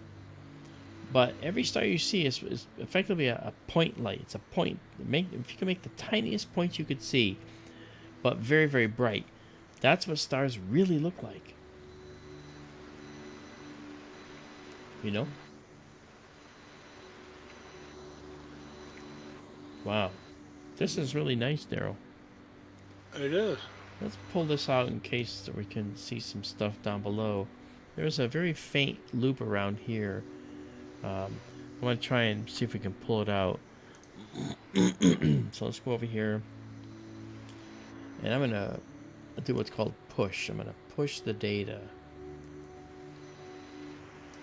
Oh yeah, look. Look at that. We can see the rest of the loop for the first time ever. This is an exceptional night. I'm amazed, even with the clouds around, it's actually quite exceptional. Cosmic ray, when a star, certain kinds of stars, stars about the size of our sun, in fact, when they get old, they slough off their atmospheres, and it's not a violent explosion. They just sort of puff off their atmospheres. what you wind up with is a white dwarf. It's actually the core of the star cosmic, um, and you know, Daryl explained it very well. I mean, obviously, there's a lot more to it than that, okay, and he knows that. But the thing is, okay, if you think about it, a star takes hydrogen and fuses it into helium primarily. Our sun does that, and as it does that, the star pushes out with this radiation pressure, okay, and this radiation pressure keeps the star a certain size. Gravity's trying to crush it because it's such a massive object, and the radiation pressure outward exactly balances that inward force of gravity. That's called hydrostatic equilibrium. That's what stars do. They have that hydrostatic equilibrium. So when the hydrogen starts to wane and run out, well, what happens? That outward flow isn't as high anymore. So what's the star do? Gravity starts to win, and the star starts to compress. It starts to get small again. And as it does, material that was outside the core of the star, which is where the only fusion is taking place, material outside that core gets pulled down toward the core and into the core. And guess what? Oh, I've got something I can fuse again. And the star goes back up and bloats. And that happens a few times. So the star pulsates. It goes bigger and smaller near the end of its life like that. And then when it does that, when it does shrink down, the core gets hotter. And sometimes the hotter temperatures will allow not just hydrogen fuse into helium, but helium can fuse into carbon. And sometimes that'll happen in a shell around that core, all right? And that means that now, when helium is fusing into carbon, you got hydrogen fusing into helium outside that, the star will blow way big and becomes this gigantic star called a red giant, right? And when the helium begins to run out, the star contracts again. So you can see that in later life, stars, you know, they find fuel, then they run out of fuel. They find fuel, then they run out of fuel. And this is what's happening. See what I'm doing? Okay? This is what they do. They pulsate and they bulge out. But if they get large enough, then those outer layers are only tenuously held to the star with the star's gravity because they're so far away. And so, when the star contracts again, those outer layers may not contract. They actually may already have the energy moving outward that they needed to just keep on going. And so they keep going slowly and surely away from the star, like this right here. And many of those layers are composed of elements like hydrogen, like oxygen, and like neon, calcium, magnesium, okay, and all these other elements that are in the periodic table. Now, the star didn't make those elements, probably. They were most likely, in fact, almost certainly, most of those elements were made in another big heavy star, and this star was made with them when the star actually was formed. So that's really what's going on in a more detailed way that I think what Daryl said is absolutely true. And if that's all you take away, that's good because he's right. But there's a lot going on, and it bears some explanation because we're looking at this gorgeous object here, and I just don't. I don't know. I can't. It's hard to look away from this. Yeah.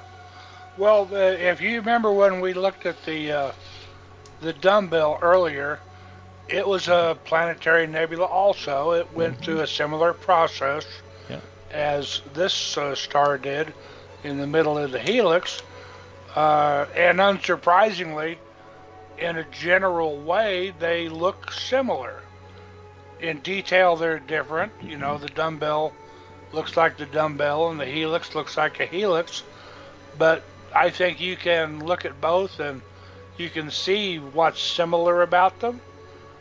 And like the dumbbell, well, we see a sort of reddish shell, and we see the green more in the middle. I think we've talked before, Mark, if that's a sign of the different elements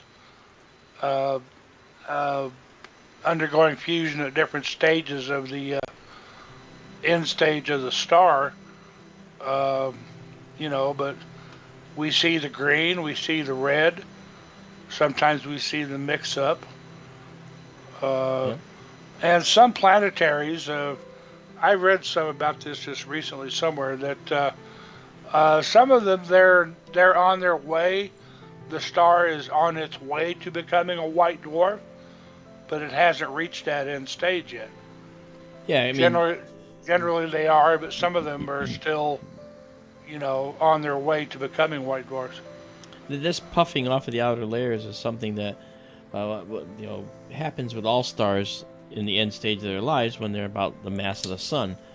Much more massive than the sun, or slightly more massive than the sun, then they have the ability to fuse further elements in the periodic table, which means they bloat more and they actually get bigger and smaller a lot more, and they can change the way they look. Now, the main difference between this right here and the Dumbbell Nebula is what?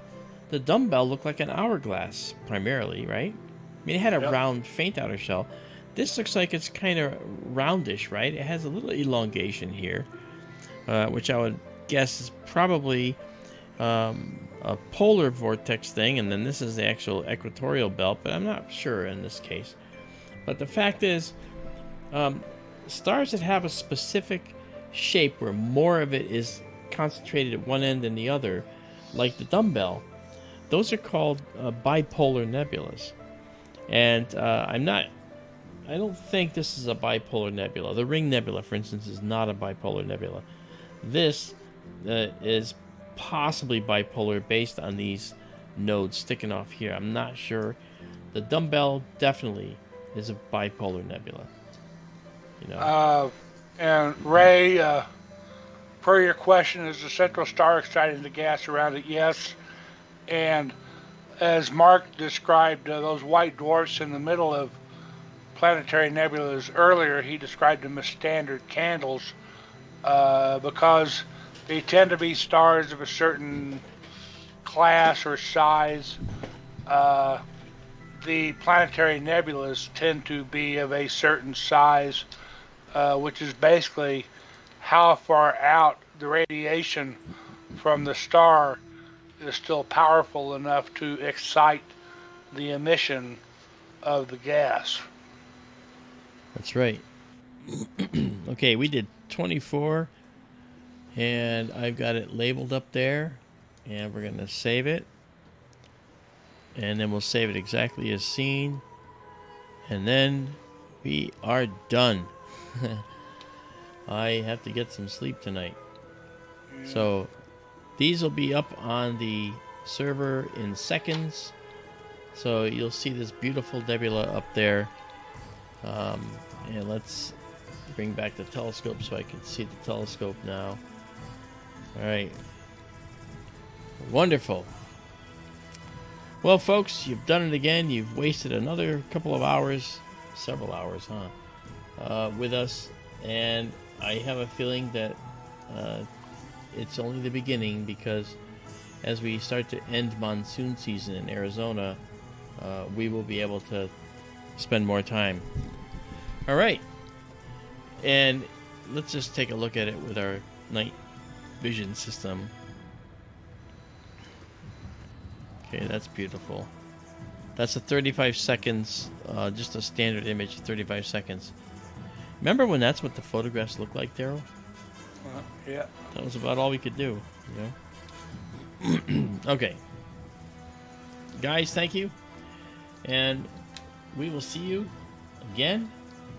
I want to thank you for coming out and enjoying us. We enjoyed all your company.